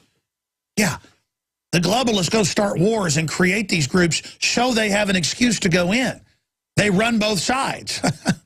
This has gone on for hundreds of years, but now it's scientifically done. That's why they caught British, Israeli, and U.S. mercenaries, including British special forces, not just mercenaries. That was the London Guardian, dressed up as Sunnis killing Shiites and shooting at U.S. troops, because you've got to have a war to have $15 million blue tarps that really cost $100. It's criminal looting. These wars are like a bank robber going and setting fire to the local church so that the police are all at the church fire while they rob the bank. They go create the Al-Qaeda, so they can go in and take over these countries, and then they think you're so stupid they move the Al-Qaeda to the next country. Then they use the Al-Qaeda to kill the ambassador. I mean, they think you're so stupid. Continuing here, FedEx says economy is worsening, cuts outlook. Well, again, people ask, well, Alex, why'd you buy gold at $260 an ounce? Why'd I do it? Because I knew that they were beginning a policy of devaluing the currency 11 years ago. And now here we are. The dollar in just 11 years has lost massive amounts of its value. Depending on the chart, it varies. Everybody knows that's happened. Now it's accelerating that loss, and other currencies are, and commodities, because of the speculation of all our tax money that's given to foreign banks. They go, we'll fix the economy, give us tens of trillions more to their operatives who they've put in the governments. Not just ours, but every government. This is global government. It's mega banks robbing you and giving tiny amounts of chicken feed to the welfare crowd so they think the government's their friend, so they can have them vote to take the rest of our money. FedEx says economy is worsening and says that, yeah, their shipping is going way down, and that's a great gauge of the economy, even going into the Christmas season. And so they're cutting their outlook. I want to bring Ted Anderson up because he's been talking about this forever. You know, when gold went up to almost $2,000, I didn't sell it. When silver went up to $50, I didn't sell it, even though I'd bought most of that silver at $5. And what have I been doing when gold was driven down to $1,500? I was buying it, and silver. A little bit here, a little bit there. You see, because I knew the laws of economics. And so, yeah, George Soros started buying a month ago. I said, watch it go up. Gold's up again today. Gold's up, what, $200 the last few weeks? Because the dollar's being driven down and all commodities are going up. This is an economic war, a wealth transfer happening. How do you protect yourself? Well, I believe you do it by getting gold and silver. Let's bring Ted Anderson up here for a report on this. Ted, I know we don't have a lot of time here, and the next hour is coming up. I promise to have open phones and cover all this, but with what's happening in the Middle East, with what's happening to the dollar, when CNBC and Merrill Lynch sound like Alex Jones and Ted Anderson, I mean, the writing's on the wall. When the bigwigs are saying don't buy gold while they're quietly buying it, not wanting us to know because it exposes what they're doing. I mean, I believe now is the time to buy gold and silver. What's your take on this? And give us today's specials at Midas Resources. Well, you're exactly right. You're talking about a currency war, and James Rickards has a great book out on that. You should read it.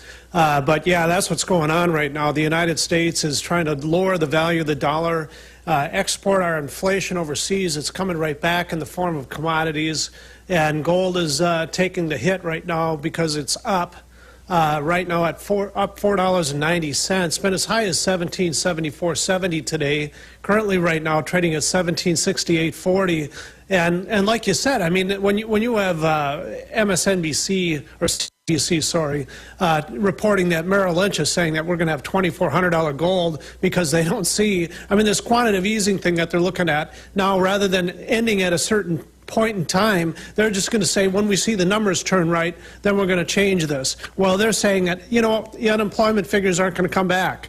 Not like they're, you know, not any time soon. They're talking about 2014, that they're looking for $2,400 gold, 2,000 before the end of this year. So yeah, there's a lot of stuff that's going on. Alex, that book and silver dollar deal that we put together with the Obama deception, the American dream, and the dishonest money book, that particular offer, I had to raise it to $72, still way below what you'd buy silver dollars for. And when you add in the books and the videos, I mean, it's just a monstrosity. Well, let's explain, Ted. Let's explain. $2 silver, you're going to be hard-pressed to find $2 silver for $72, 2 1-ounce silver coins of this quality, or any quality for that matter, and a free Obama deception, and an American dream exposing the Federal Reserve, incredible film, and the dishonest money book. I mean, that book's $20 right there. 3 free gifts and silver at cost or below as a loss leader. I mean, this is the definition of loss leader. It was 63 last week. It's 72 now. Take advantage. And when you call, ask for the Alex Jones radio specials. There's a whole spectrum of the day's special of gold and silver at prices that are even lower than Ted has on the internet. Okay? I mean, the Alex Jones specials are the lowest. 800-686-2237. And even if you've already bought the silver dollars, you just want more at that price, give the books, give the videos to others, even if you've already ordered one. If I was, well, how many can people buy? Can they buy one or two, or how many of this deal can they buy? We just make sure that we're sending them to new people. You know, it would drive me broke if somebody just ordered 100,000 of them for himself. So we do limit it to one per customer, but we do ask for, you know, just this one's for my son, this one's for my, you know, my dad, whatever. But you know, that's how you order. 800. Yeah, you lose money on this. You lose what, about $30? You're crazy. 800-686-2237. Crazy like a fox. What a free marketer there. How do you win in this market? Well, just it's free, folks. You get the books, the book and the video is free. 800-686-2237. Ted, I want to talk about what QE3 will do in your view for 5 minutes. Then we're going to open the phones up to calls. I'm going to give the number out in the next segment and take your calls throughout this hour, and also intersperse it with a lot of the U.S. news, world news, and health news and economic news we haven't gotten to yet. We've discovered all over the United States, we already knew this, but we've got all the documents, the Agenda 21 groups taking over the cities and towns are really the toll road companies. So they've learned they've got to just take over the governments if they're going to make you pay them to drive down roads that are already paid for. What we're discovering is even worse than we thought. I was just talking to Aaron during that 1 minute break. It blew me away. Ted Anderson, we were just talking about gold and silver and also pitching it at people, incredible deals.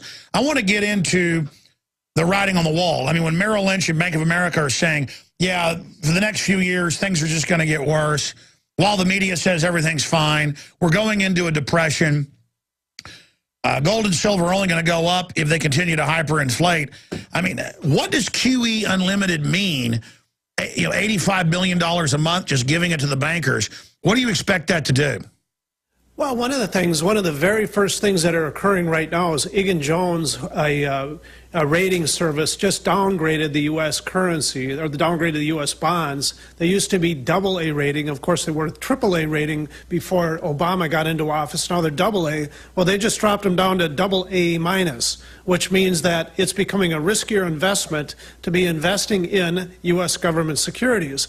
If you're sitting in long-term bonds, of course, if you have inflation, the value of the bond is going to go down when the interest rates rise. The very ability for the United States to be able to pay back these bonds in valuable currency is becoming a problem, and that's why they're downgrading. It's going to take savings away from the people that have worked very hard. Anybody that's sitting on a pension plan or a 401k plan, an IRA, it's going to drive that value down. And, you know, it makes it very difficult for people that have worked their years. For kids, my goodness, they're going to be working and paying taxes to service the interest on this debt. It's bad all around. The United States currency falling apart like this is going to create something very similar to Argentina, Brazil, Mexico, perhaps even the Weimar Republic in Germany back in World War I time.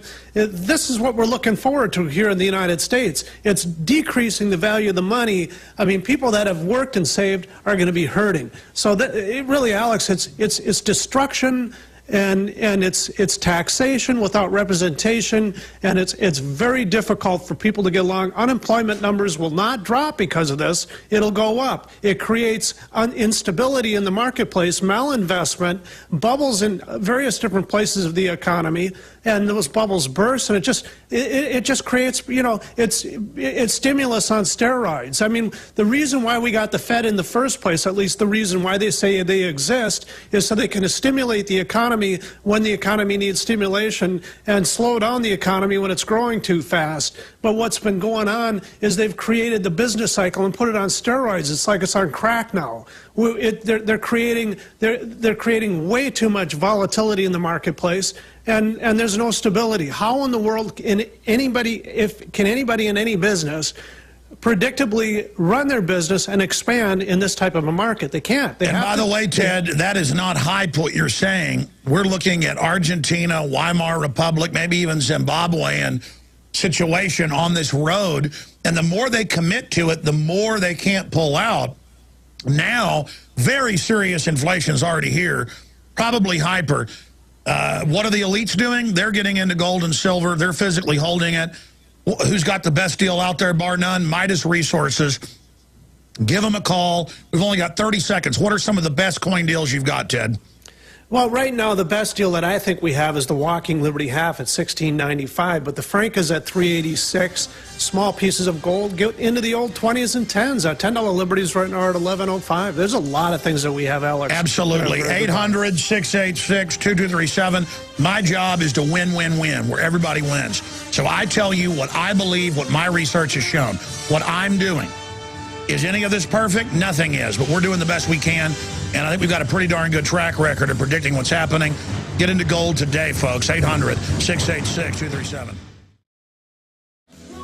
We are back live, ladies and gentlemen. Open phones in this hour on any of the issues you've heard me covering in the last two. Our government publicly putting al-Qaeda in charge all over the Middle East, allowing them to blow up buildings, churches, attack embassies, shoot innocent people, cut Christians' heads off, throw them off buildings.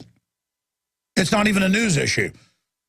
It's like, oh, we better give our rights up. Look at the Muslims, when our government is the criminal group helping them, just like Obama shipping guns into Mexico to blame the Second Amendment. You've got the media saying Mitt Romney's evil for saying 47% of the country is totally dependent, and so we'll vote for more government. Well, yeah, if you allow the public to vote themselves out of the Treasury, they will vote themselves everyone's wealth and destroy the mechanisms of production. That's what America was founded on stopping. And if you don't like that, you don't like America. And again, I'm not even defending Mitt Romney, but we have to defend him when he tells the truth in a private meeting and they attack him for it. This is secret information, Mother Jones calls it, because Romney won't say this in public.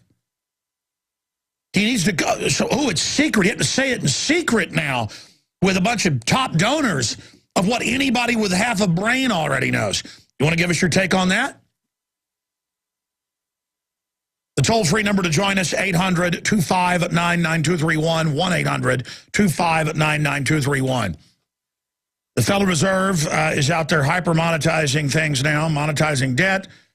And you've got Bank of America and Merrill Lynch and others saying $1,240 gold the next year and a half. You've got all this news coming in. And Ted Anderson, if you missed it in the last segment, broke down. I said, where's this going, Ted? 30 years in gold and silver. And he said, it's going Zimbabwe. It's going Argentina. It's going Mexico. It's going Weimar Republic. And now that they've announced QE Unlimited, that's pretty much the only place it can go. That's why you see commodities running back up. So briefly, Ted, recap what you were saying, and then I'm going to go to calls again on why it's important when they say they're stimulating the economy and they give trillions of dollars to foreign banks, what that really signifies. Well, what that means is they're printing the dollars that we use and trade for products and goods and services. If they make a whole bunch of additional dollars to compete with what we're trying to buy, the price of goods and services are going to go up. It means that you'll be paying $10 a gallon for gasoline rather than $4 a gallon for gasoline. It could be $20. You know, the more they step on that accelerator, the faster, the more they're trying to push money into the system. But one of the things that you got to remember, Alex, is that the banking system is trying to get the money into the economy by lending it to us or having these bailouts go on. Right now, we're not a very credit-worthy nation because we have had this economic crisis. A lot of houses went back, were foreclosed on. A lot of bad debt had to be forgiven, and bankruptcies and so on and so forth. So there's not a lot of credit-worthy borrowers out there. But the Fed is trying to get the money into the system, and it's not reaching the people because, well, first of all, the banks don't want to take the risk. At 3% interest, you know, why would you do that when you just go over and turn and buy a treasury and not have to take on the risk of somebody defaulting on you? So the money's not making it actually to the people, it's making it into the elite's hands, the banks. And yes, indeed, they're able to make all these huge margins of profit just off of U.S. Treasuries. It's coming onto the backs of the people. And at the same time, they're shipping our money overseas to bail out the European banks, and all this stuff is driving commodity prices up. We're having a currency war with all these other countries watching the United States put on the accelerator on our printing press. They have to do the same. So now you have this war going on economically.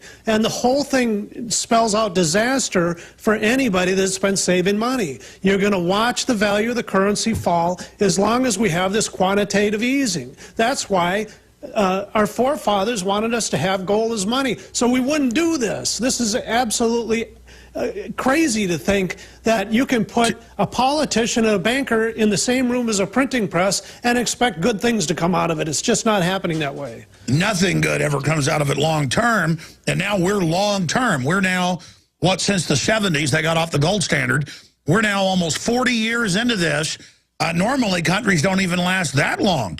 I'm surprised the U.S. went this long. I mean, usually, if you let them have printing presses in Africa, in Asia, and Latin America, they usually do this stuff within, what, about 20 years?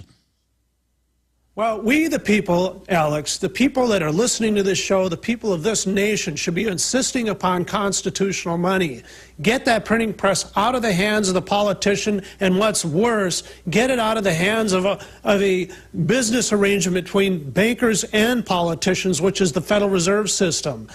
Get that whole system and move it out of here. That's why Ron Paul was talking about ending the Fed. This is the kind of chicanery that happens when you have this type of situation. So expect that the politicians, now they're even saying it, that the Federal Reserve is saying that we're going to be quantitative easing until unemployment numbers start to go down. You know what? It's not going to happen that way. As long as they quantitative ease, they're going to create more malinvestment, more economic uncertainty. Because whatever tiny amount of money gets back to the public is eaten up in inflation, especially in the commodities. But again, they know that. This is a consolidation of wealth. This is a plan. This is Agenda 21. Now, Ted, next year, can you believe 2013 is almost here? The 100-year charter is up.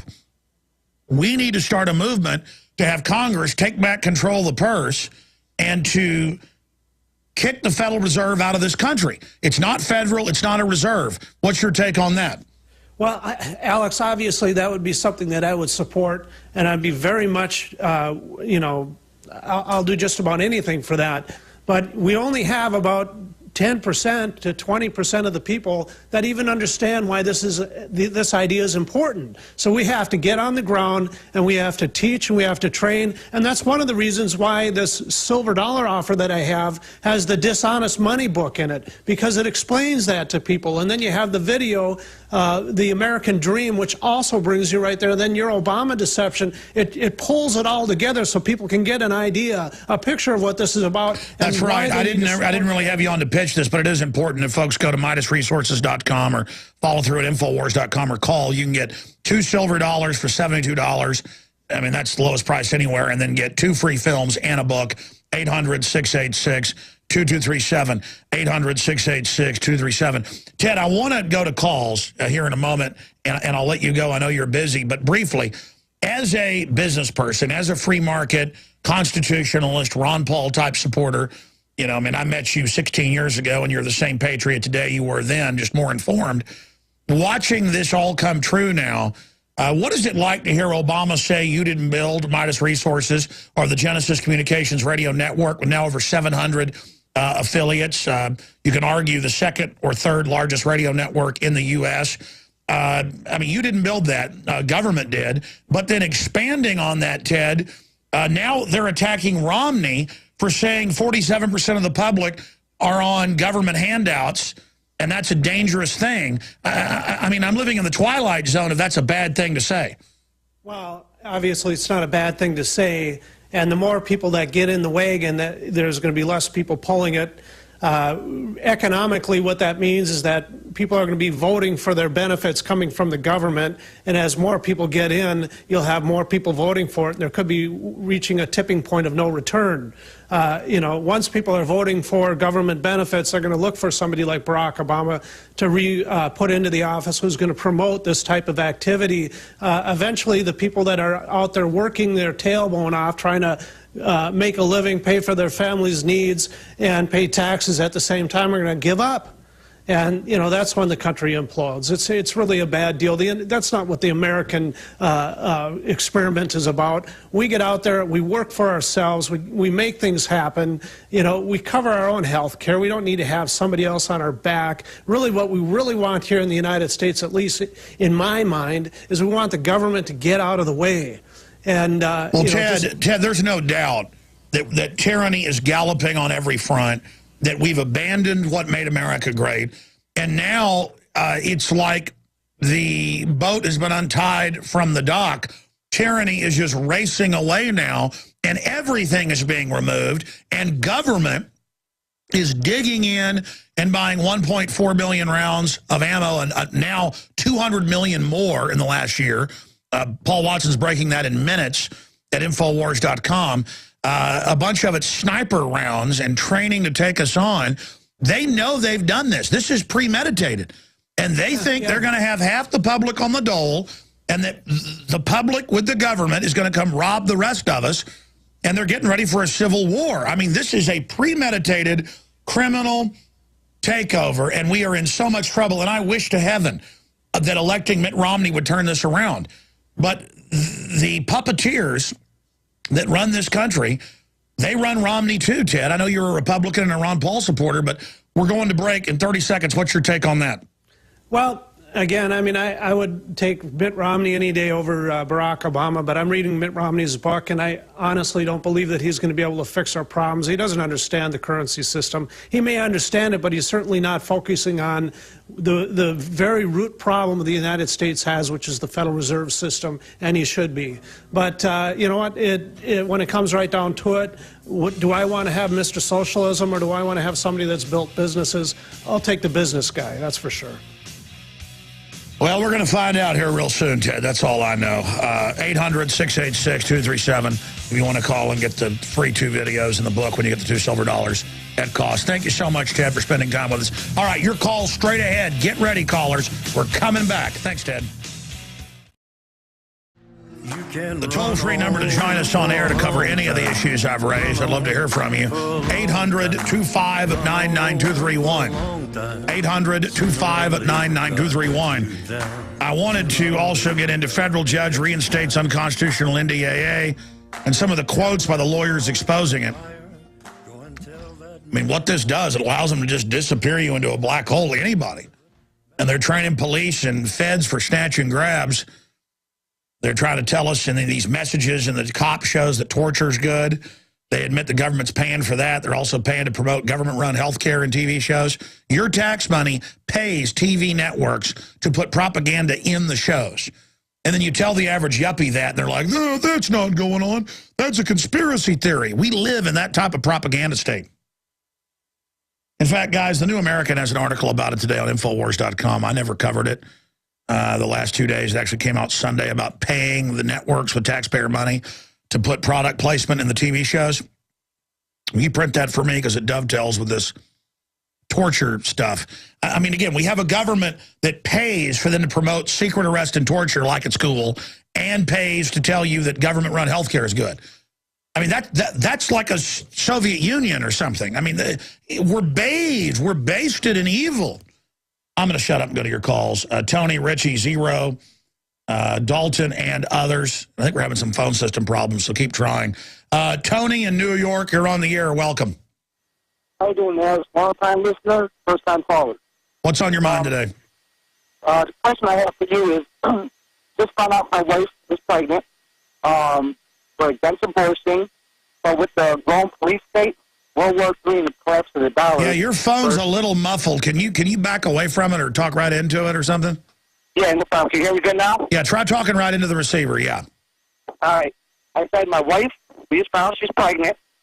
We're against abortion, But with the growing police state, the collapse of the dollar, and World War III, we're afraid to bring another child into this world.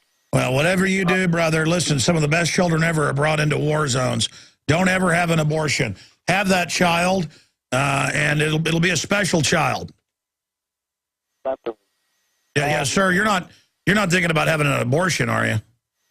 Actually, I am not. I'm totally against it. My wife's totally against it. But at the same time, we take this very No, I serious. think the answer in these bad times is to have more children. I have 3. We've been, quite frankly, trying to have more. But there's so much bisphenol A and everything out there. And so there you go. I mean, it's time to have more kids in the face of evil. We shouldn't be afraid of this. We should double down, bet on life, fully commit. I think all patriots should have more children. We need to commit to this. We're going to defeat the tyranny with God's help. Thank you so much, guys. Because we were like struggling because I mean, we don't want to bring them into the world. Sir, I'm going to have to let you go. I just can't understand you. You got to talk right into the telephone. But God bless you. It's good to hear from you. It may be a phone system thing, because the phone lines have been down. A few calls were able to get through. Richie in Georgia, you're on the air. Hey, Alex, can you hear me okay? Yes, sir, I can. All right. First of all, thank you, and God bless you guys. I'm a veteran gun owner and love America and love the American people. I consider myself a nobody. But I would just like to say, Jesus spared my life 8.5 years ago. I don't deserve to be alive, and I'm thankful that he had mercy on me, and he changed me. And I would just like to quickly say that, I believe our problem, one verse in the Bible that sticks out is 2 Thessalonians 2. It says, because you reject the love of the truth, God says, I will send strong delusion that you might believe lies and be damned because you did not receive the love of the truth. And if you look there in 2 Thessalonians 2, I believe that's where America is. We're kicking God out of everything. We want to commit adultery. We want our sin. We want abortion. We want pornography. So I think a lot of the problem is our own fault. It's my sin, and I'm not being hypocritical, acting like it's everybody else, but it's my sin. It's our sin that has created this situation. But on the other hand, trying to be proactive, I met with Jay Neal, one of our representatives last week, and just took a ride with him. He's a great man, a godly man, makes me believe in government. And he pleads the cause of the poor. He helps drug addicts and former drug dealers get on the right path. And I just talked to him, and I said, Jay, and I actually told him about you and introduced him to you, and he's going to investigate you. But I just said, Jay, what can we do? What can the people do? And what did he say? And moles have infiltrated the highest levels of intelligence. And what did he say? In the military. He acted, not acted, Alex, but he just seemed like this thing was just too big. It's just... Yeah, that's what most of these guys do, is they pass the buck. We'll be right back. I can go to a public place, like a restaurant, and watch tables around me. And I can look in somebody's eyes. I've actually done this. And go over and say to them, you don't watch television a lot, do you? Mainline television. They're like, no, I don't. In fact, I don't have a television. I have a computer and watch some things on that, but it's there to steal your life away, to brainwash you. And then I could sit there and listen to somebody at a table next to me and hear what they say and do and look in their eyes and say, hey, what's your favorite show? And they'll start telling you how they watch 7 hours of TV a day, 3 hours of video games a day. And I'm not judging you if you do that. And it's another thing entirely. You've got a bunch of TV sets on. You're a media person. You're monitoring things. And you're in a conscious mode. But everybody's seen their husband, their wife, their children watching television where they have that zombie look. And you're like, hey, we got to go. And they're in a trance. Medically, the general public is very close to a daydream state, into the edge of sleep. And it's everywhere. People are not conscious. They're spectators from birth being set in front of television sets that are tuned with the flicker rate to put you into a highly suggestible state. And I look at people in different degrees, myself included, who are in these different states of awareness, and it's incredible. And for the global crime syndicate operators, basically it's like we're going in slow motion. They can run 100 miles an hour. They're the Flash. They know how things work. They understand the tricks. They know how to manipulate us, and it's funny to them.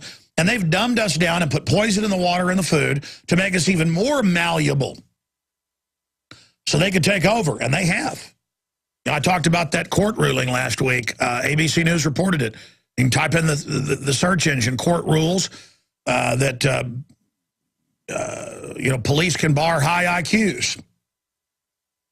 Nationwide, they won't hire a cop with over 100 IQ.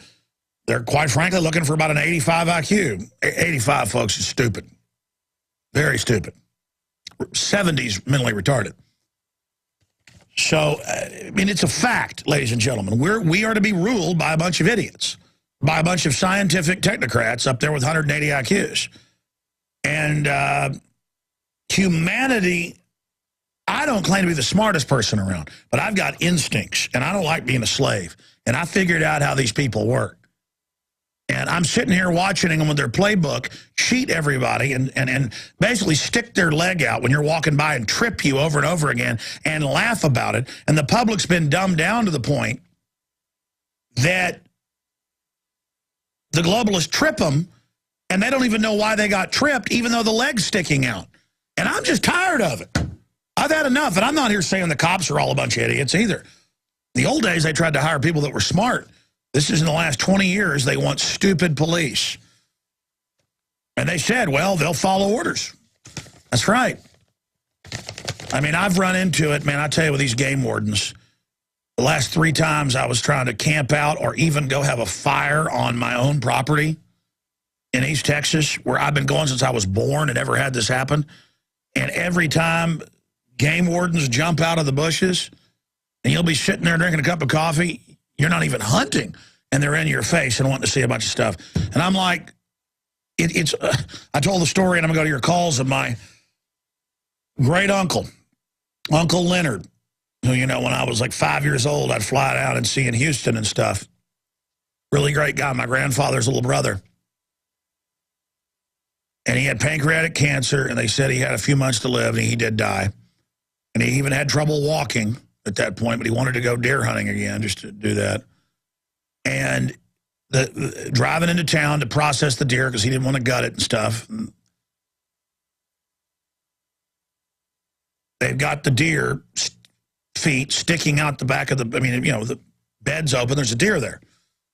It's got a tag on its antler, everything, and the state police pull him over. Oh, that's a deer, you must be bad, you have a deer.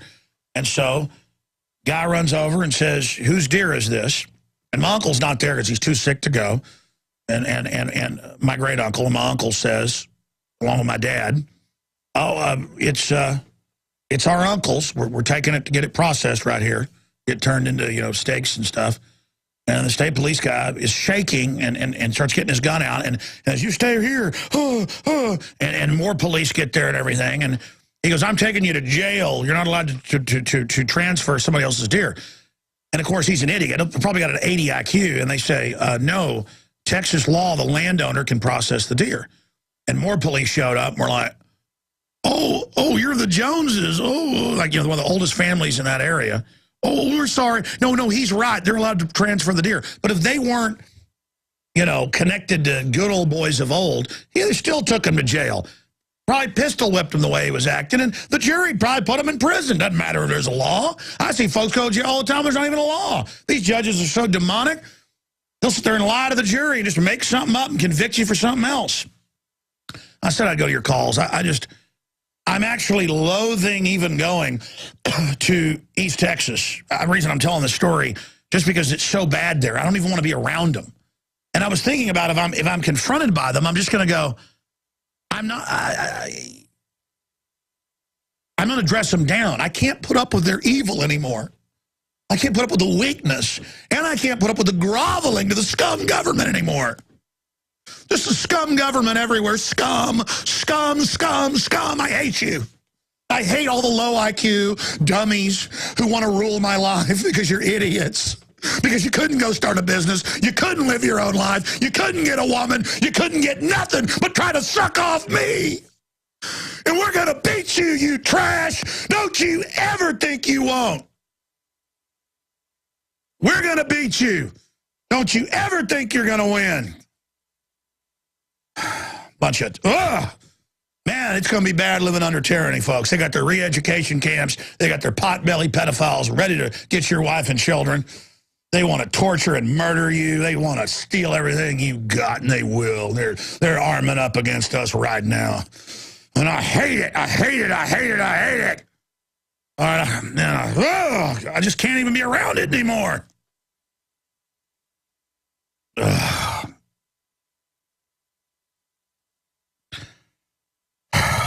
And I'm sick of the public, too. I'm tired of the public groveling to bureaucrats, groveling to police, groveling to everything. Stop groveling. Stop it. Get a backbone. Stop groveling constantly. Stop being cowards. Zero in Iowa. You're on the air. Go ahead. Hey, how you doing, Alex? I'm not doing too good. I'm having flashbacks. Go ahead. Yeah. I got two things for you real quick. First, I got to say thank you. You have helped me open the minds of many people. I've been saying for years I didn't trust our government farther than I could throw them. And everybody thought I was crazy till I found you and introduced them to your shows, to your videos.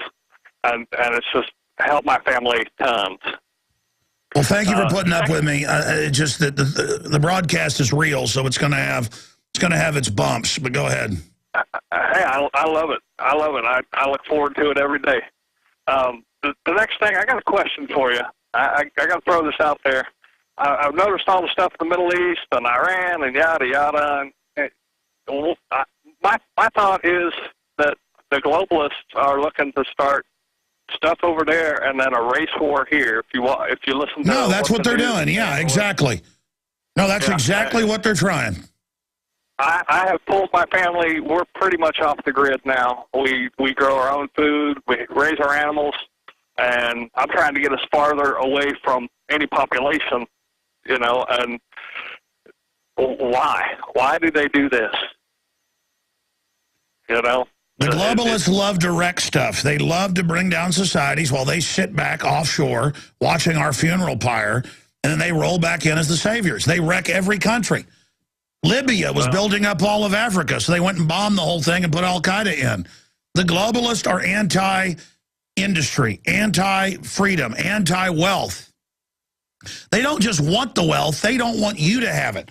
They want you starving and dumbed down so they can fly over you. They call it flyover country. What do you think of them demonizing the fact that Mitt Romney said that, it's dangerous to have half the public on the government payroll? That's absolutely ridiculous. I mean, anybody in their right mind can see they can see the truth. That's what they want. They want us to have to depend on them. I refuse, no matter how hard times have been, I refuse to get any handouts from any government because I don't want it. There are all sorts of tinkerers. It's almost always, and I appreciate your call. God bless you. And by the way, the system harasses them. Illegal aliens are above the law, left alone, get out of jail free card. But if you had to typecast these people, they're generally, most of them are white, some are black, some are Hispanic. But you have to typecast them. It's an old, if you have to assess them, it's about 60-year-old white Vietnam veteran in a half broke down work van who lives in their van and doesn't smoke, doesn't drink, goes to church 3 nights a week, who drives around fixing people's hot water heaters and fences and tinkerers. And the cops everywhere, all over the country, harass them and arrest them and give them tickets and won't let them park their van and sleep and chase them around until they're homeless. And I've talked to so many of these homeless. I'll go, you're not on drugs. You're not, you don't look like you're schizophrenic. What's your story? Well, I'm from, Vietnam veteran, and then I had a truck, but it kept breaking down, and they kept arresting me, so now I work over here when I can get jobs. This place takes me on mowing yards, and I live back there in a tent. but the drunk hobos keep robbing me. It's always the same story. I mean, it's just so pathetic what they've done to this country. And there are hundreds of thousands of these people conservatively who literally are working homeless. And the system knows who they are, and the police, I've seen them, just come in at them, boy. Some old man in a van, your life's over, punk. You're not gonna live in that van, you scum. We're driving you to the woods. We're driving you in there. We're gonna get you. We're gonna get you, American scum, if it's the last thing we ever do. And they are. It's their country now. Let's go ahead and talk to Dalton in Alabama. You're on the air. Go ahead. Hey, Alex, thanks for taking my call. I was really hoping to actually get Ted Anderson's take on the question that I have, but I'll ask it anyway. I'll tell you what, if Ted's still around there, get him in the studio, John Harmon. Try to find him. Go ahead and answer your question. Well, I was just wondering, I understand and I realize that buying gold and silver is the best ways to have protection against the coming economic collapse. But what about us who are working, these low-wage and minimum-wage jobs who are living paycheck to paycheck? We barely have $20 in our pocket at any given time. What would your advice be for us? What can we do to, be ready for the economic collapse? I would have water filtration, and I would have friends. The most valuable thing, more than gold or anything, is friends that know what's going on, who will support each other. The government will call it a terrorist militia, even though it's federal law to have militias. But I would just form mutual aid societies. And, the system doesn't want us to be able to stand together. We have a UT professor saying families should be gotten rid of. That's in the textbooks, too. But, folks, they don't want us having anybody. They just want us to grow old. They want to euthanize us. They want to be able to kill babies even after they're born. It is just hell on earth with these people. These people are evil, man. But, of course, they're evil. They never made anything. They never did anything. They just sit on top of us, sucking off of us. And out of all the bureaucrats, I say the police are the best, because at least they have to live in the real world and actually engage in some services.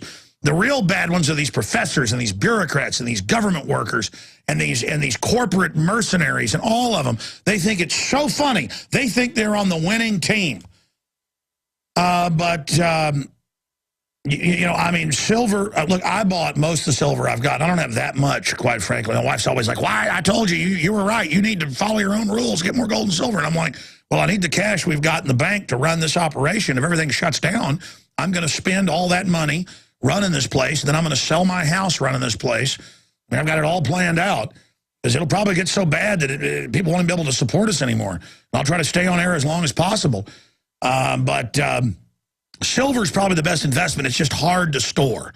I don't even have that much, but like 4 big bags is really hard to deal with. And I bought most of it at $5. I didn't sell it when it went to 50, and I haven't sold it now that it's going towards 40 again.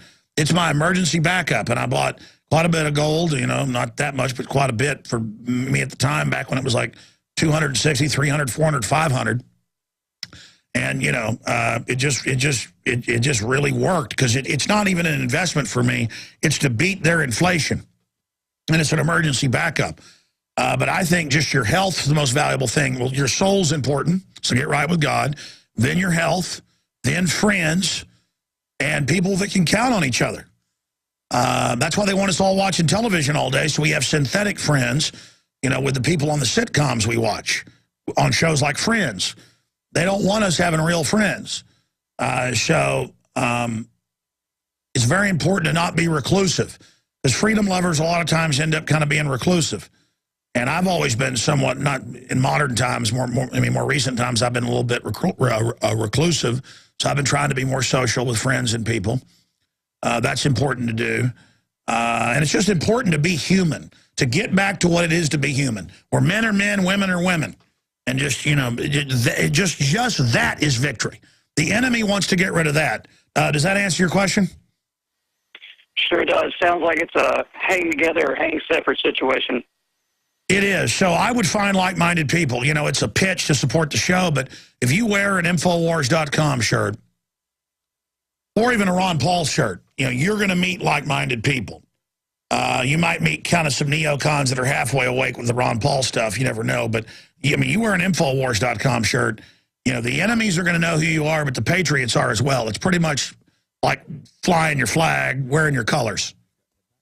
Ted's back. We only got 1 minute. This fellow was asking if you don't have a lot of money, what do you invest in? And I was telling him, invest in friends and family and in relationships, Ted. Yeah, and become self-sufficient. I mean, start a garden, do those things.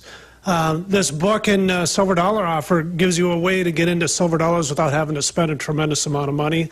It's very important, to me at least, that I'm armed and I have ammunition.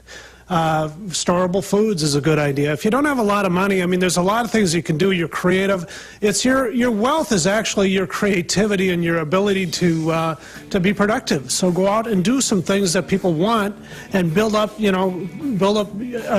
ability. Here's the deal. If you don't have children especially, make work fun. I mean, I've had 3 jobs before.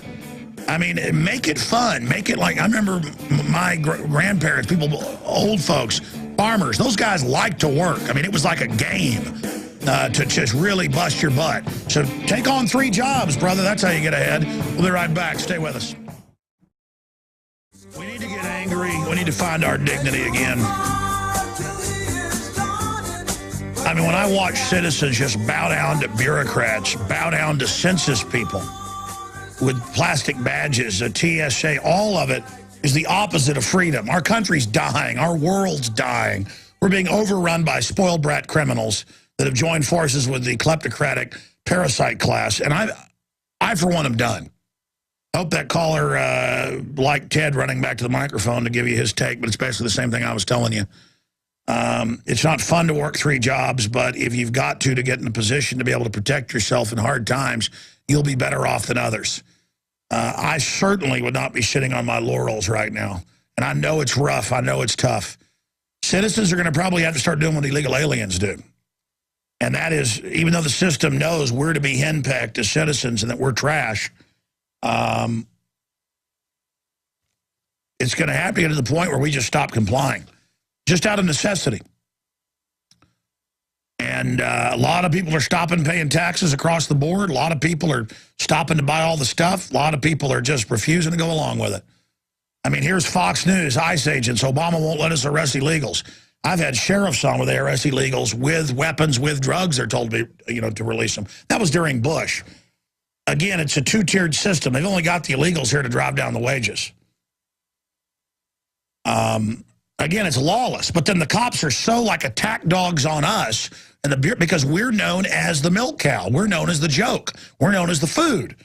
And message to government, I ain't your food. Message to government, I'm not scared of you. Message to government, I'm not going along with you anymore. Matt in North Carolina, you're on the air. Welcome, sir. Hey, what's going on, buddy? Worldwide broadcast. What's on your mind, bud? Look, you're wrong about the Federal Reserve Charter, Alex. It's open-ended now. They changed it at some point. So the only way that we can get rid of the Federal Reserve legally is if Congress abolishes it or if they commit an illegal act. No, you're right, but I know that Ron Paul's pointed out that the 100th anniversary of the charter is a good time to point out that its charter's up. So it's really apples and oranges, it's debating. My point is, we've had it 100 years. Yes, we can get rid of it at any time. Congress should take back its power. That's what I was saying. Absolutely. But now, Alex, the only way we're going to get rid of the Federal Reserve is if the people move out of the fiat currency by themselves. And that means start, bartering in gold and silver. And that's why they're going after the farms. They hate these co-ops where people get together, especially. It scares them that yuppies are now learning how good organic food is in co-ops. That's why they're coming after it. You're right. They're scared of us bartering. They're scared of us acting like real humans. So they don't want you to be independent. That's what the country's all about, is being independent. Exactly. The country is about being independent. If you want to be taken care of so much they put you in a forced labor camp, go to North Korea. I mean, what's your message to all these people that think we should be slaves of the government? Well, once they try it, they won't want it anymore. Once you become a slave, you won't like it so much. And that's that. What's your view on the state of the world right now? We're in bad shape, Bo. We're in real bad shape. These people, they think they deserve this. They think they deserve the world. You know, why? Because they can. Because nobody out there is doing anything. If you're going to sit on your laurels, you're going to get taken over. That's just how the world works. That's right. You know, you're absolutely right. I've gotten to the point now when yuppies shoot their mouth off to me or try to boss me around, I get right back in their face. Not because I even want it, but because it's the right thing to do. I had some guy bulk me the other night in public. I said, all right, man, you want it, you got it. He backed off. Yeah, it's Tuesday here. We're taking some more of your phone calls. I've been kind of throwing a fit here on air today some because I mourn the pitiful state of our country. I'm upset about it when I see people not doing well. And then I run into these trendies who think it's funny when people are doing bad. And I see us just overrun by criminals, idiots, and slime balls. And I'm just getting tired of it. And I'm tired of people that think there's not a cost for what they do. I was walking into a business just the other night. I was meeting my wife and children for a movie. And there's this big line for some other movie, and I saw a listener, and I was shaking his hand as I came to the doors. The line was backed up, and this lady said, hey, the line's over there. And I said, oh, great, I was just shaking this fellow's hand. She goes, hey, the line's over there. And I was like, well, all right. And then her boyfriend, her husband, was kind of doing like this at me. And I went, hey, I just told you, I just walked in. We're not cutting, ma'am. We're just going to go over there. I kind of sounded like, you know, the sheriff in Mayberry. That's how I try to act. And she just looked at me with hate. And I said, you know what? You're going to answer my question. I told you repeatedly I'm going to get in the line. I'm not even going to the movie you've got. In fact, I've already got my tickets. My wife printed them. She's over there. I'm not going to see The Princess and the Bride like you're going to see it. I see that's what you're in line for. And then they turned around. I went, hey, you wanted to bug your eyes out at me because you're 6'4", pal, and I'm 5'10", 5'11". I said, turn around. And the guy turned around and he's like, mister, we just want to, yeah, you want to act like a man, but not back it up. And then people are like, oh, please don't. And I'm like, you know, and I went outside, changed clothes so it didn't make a scene. Somebody noticed me and went in and saw the movie. But, I mean, you know, 3 times you got in my face, man. 3 times. You want to get in a fight? You think you're big and tough? 3 times. 3. It's in the game. All of you. I bet that guy's a government worker. I bet he's one of these people that wants to push it and push it and push it. You need to stop pushing it. All of you. I'm sick of it. I'm sick of your wife trying to henpeck me. I'm sick of ninnies trying to run my life. I'm ranting. I'm sorry. I am mourning this country's death right now, and I'm angry. I wish you people that wanted to protect lines or you're mad at the neighbor because their dog went to the bathroom, I wish you'd get as mad about this government as you did about that. I wish you'd get mad about what's going on in this world and the cancer viruses and the vaccines and the fluoride water. I wish you'd get mad about all the boondoggles. But you won't do that. You'll get mad at your fellow humans. I mean, you got to understand, too. I said I'd go back to the calls. I'm just out of time here. I apologize, everybody. I'll be back tomorrow. I'll be back. I'm angry because these people get angry over nothing. I mean, you come in glass doors, somebody shakes your hand, you're not even in the people's line, and they want to narrow their eyes at you and look at you with teeth-grinding hate. And some guy wants to bow up to somebody for nothing. For nothing. And then you won't do anything for your country or anything for people around you. You think all these instincts for violence and everything are like show. You think all these instincts and everything God gave us is about acting tough. I'm just so tired of it. And I'm in over my head. I've said that a lot. I didn't sign on to this to be, the main spokesman against the globalists or anything. And I don't think I'm up to it. But you know what? We are all dealt the hand we're given, and we've all got to do what we got to do. But I'm tired of being shoved around. I'm tired of being pushed around. And people say, hey, get along, go along, do what you're told. That delivers slavery. That delivers enslavement. That delivers bondage. That delivers absolute hell. This thing where everybody's supposed to be effeminate, the women are supposed to be weak, the men are supposed to be weak-kneed. I will not be part of any of this jellyfish culture. It's time to rediscover humanity, rediscover your strength, and say no to evil. And that starts by becoming red-blooded. For InfoWars Nightly News, looking at domestic preparations for collapse. You see, we've had threats of Iranian war before. We've had threats of hyperinflation before. We've had all these threats before as the world slides into this global depression that's been engineered to consolidate wealth. But now we've got all the intel of government running around, battening down the hatches, digging in, buying 1.4 billion plus rounds of ammo. Watson's got an article coming out in the next 30 minutes with even more ammo they're buying. We're going to be breaking that report. So all of this tied together really shows a perfect storm of biblical proportions, because if there is a wider Middle East war and the Russians or Chinese are brought in over deals they have with Iran and Syria, Katie bar the door. Now, again, we can move back from the precipice just like during the Cuban Missile Crisis of 1961 or other events that have taken place. But regardless, the world is in a very, very serious position right now. Now, that said, I want to get into domestic politics first here, because when you get down to it, Obama and Romney are funded by the very same mega banks, institutions, crony capitalist, monopoly men, insiders. But Romney is on the surface enough different that conservatives and libertarians are supposed to see him as the lesser of two evils.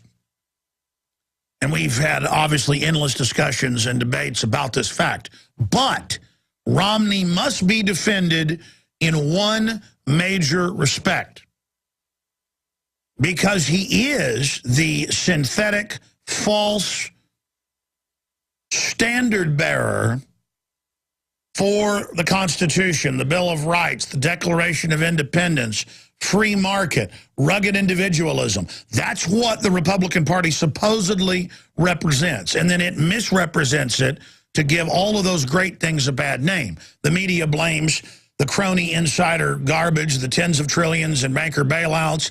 They blame that on capitalism when it was government teamed up with select corporations and banks that created the mess we're in right now out of their greed and hubris.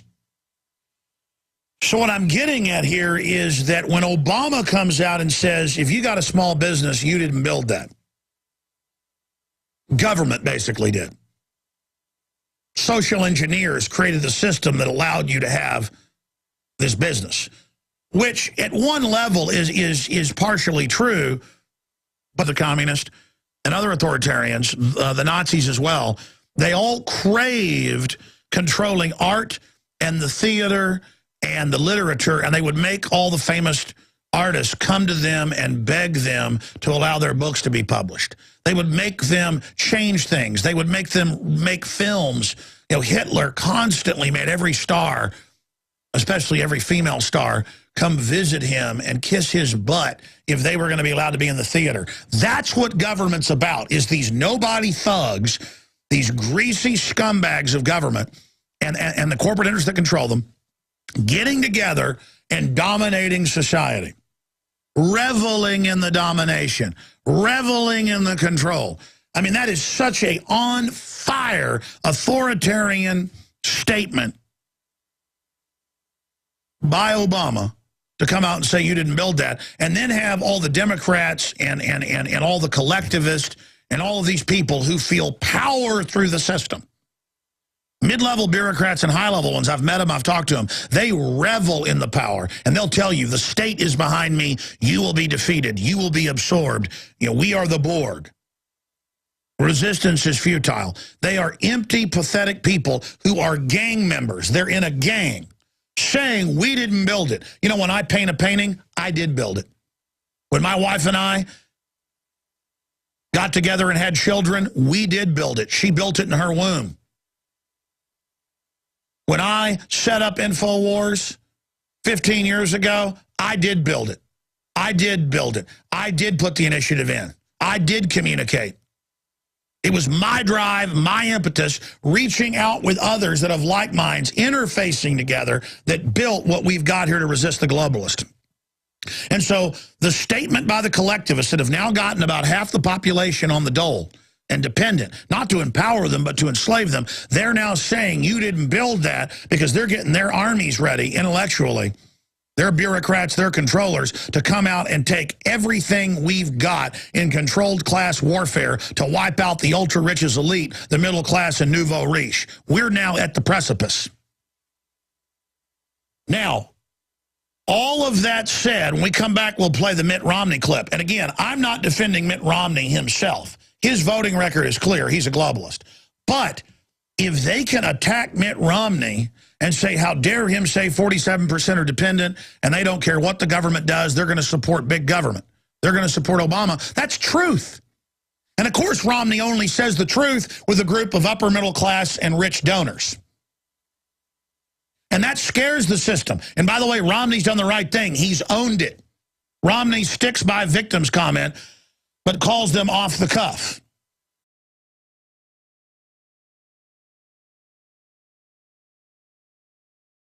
It is your PrisonPlanet.tv memberships that fund so much of what we do here in this operation. And then we're more than happy for the TV show, after it's aired live, then be leaked out onto the web to tens of millions of people. That's our goal.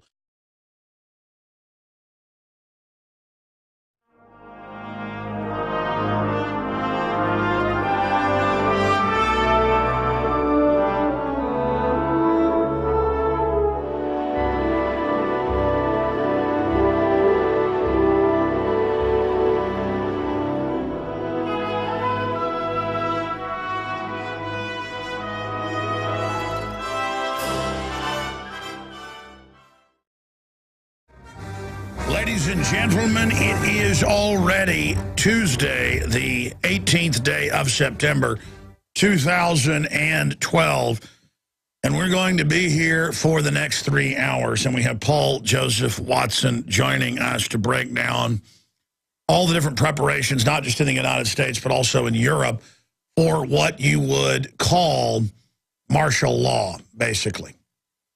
So we're going to be going over all of that today. We are also going to be looking at the ongoing carnage in the Middle East and what's happening with the announcement of unlimited QE and how all that ties together. I also want to analyze the campaign propaganda going on by the Obama system and the Romney system. But I tell you, you've seen Obama come out and say, you didn't build that. To all the small business people and entrepreneurs out there that go through living hell with the regulations and bureaucracy and fluoride population to try to actually build companies and operations. And I'm not a defender of Mitt Romney, but when Mitt Romney is being attacked for showing some semblance of what this republic was built on, you have to defend the ideas that are under attack. And so I will be defending the so-called Mother Jones secret video of him at a fundraiser. Now, it wasn't Obama in San Francisco saying, don't worry, we'll get these bitter clingers that cling to their Bibles and their guns with disdain. He was saying, look, 47% of the population is on government dole of one way or another. And he said they're going to vote for bigger government. And there's nothing you can do about that. And he said, I'm here to represent those of you that actually produce, which isn't really true. He represents the big global monopoly banks that also use government and all the corporate welfare to expand their empire. But his rhetoric is true, trying to get votes. So the fact that that rhetoric is under attack, the rhetoric must be defended because it's very accurate. The globalists know that once they get 55% of the population dependent on government, they will vote to turn their guns in. They will vote to turn your guns in. They will vote to take your property. They will vote to put you in a slave camp. That happens in every communist society, to produce things for them. And the system will let its welfare recipients, corporate and low level, sit there and get fat doing nothing or working in a bureaucrat job, wearing a uniform of some type, ordering you around. So this is the model we're going into. It's a hellish society. It's a terrible society. That's where we're going. And so this is basically the establishment striking back against "you didn't build that" comments of Barack Obama. So when we come back from break, we'll get into that and also a lot of the other top news that is being reported on right now. U.S. Embassy in Beirut destroys classified documents, prepares for protest. CIA-sponsored Taliban attack Camp Bastion with orders to kidnap or kill Prince Harry. Yeah, let's not forget Taliban, Al-Qaeda, all these groups stirred up, created by the globalist, who then says give your rights up because of the thing they created. U.S. caught creating, and that is people that run our country, I should add, caught creating 3 new computer viruses. That's connected to the Obama administration trying to pass their cybersecurity takeover. Anti-Muslim film setting the stage for October surprise and restrictions on free speech. It's all up there at Infowars.com. We mentioned this a few days ago, but it's in the New American Magazine now. Taxpayers to fund Hollywood Obamacare movie and Hollywood Obamacare propaganda interspersed in the news and TV. Yeah, when you turn the television on, movies, all of it's just a bunch of brainwashing. Also, controversial naked airport body scanners to be scrapped for failing to receive European approval. The Daily Mail bemoans the fact they love their naked picture being taken and being microwaved. That and a lot more today, and your phone calls. I'll get the number out coming up. But first, we're going to get to this so-called secret video from Mother Jones. Infowars.com. We are live, ladies and gentlemen. Thank you so much for joining us today. We're going to get into the giant ongoing conflagration that has been set off in the Middle East by Al-Qaeda, that our criminal government publicly created in 1979 and is publicly injecting into every major country in the Middle East with their little henchmen, the Saudi Arabians. All of that is going on and taking place. This is the political distraction for the banking takeover that is unfolding. We're going to be going over what's happening in the economy today, and Paul Joseph Watson will join us in the next hour. Infowars.com, PrisonPlanet.com reporter, and of course one of the anchors. That's the collective wealth and work and intelligence of the society in concert, and then a limited government working as the system to direct it. And I'm not saying that's the only way we could go, but that's been the system we've had for thousands of years. Big governments destroy things and bring things into stagnation. That's well known, maxim of history. But it is the human initiative and spark and drive and energy and competitiveness that animates the socioeconomic system. It is the taste of the public that will reflect its mind into the architecture, into the art, into the literature, into the style, into the manner, into the culture of the people. So the statement by Obama, before I get into the big Mitt Romney controversy, the statement by Obama that you didn't build that. We've played the clip at nauseum. No need to replay it here. You can look it up. Watch the whole speech. He explains government organized it, government did it, and collectively we built this. Yes, but we were collectively led by the good, the bad, and the ugly. There's always different forces in society, and no one can deny that big government, out-of-control government, has been created and fostered and supported by selective big corporate interests that don't want freedom and don't want competition and who want to shut down the family itself, because any sovereignty, any allegiance not owed to the corporate Borg state gets in the way of them being able to politically rewrite us like a computer disk whenever they want. They want you mindless and doing whatever they say, a fad-driven, empty creature, a biological android.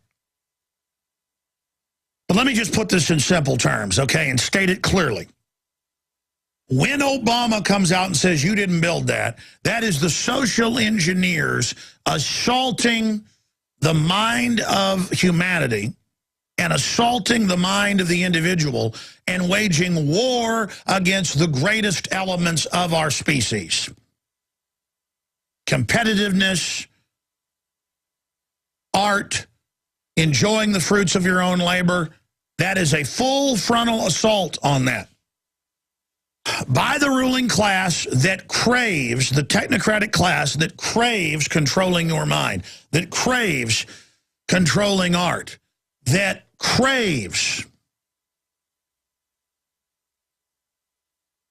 dominating. Studying Eastern Germany under the communists, Russia under the communists, China under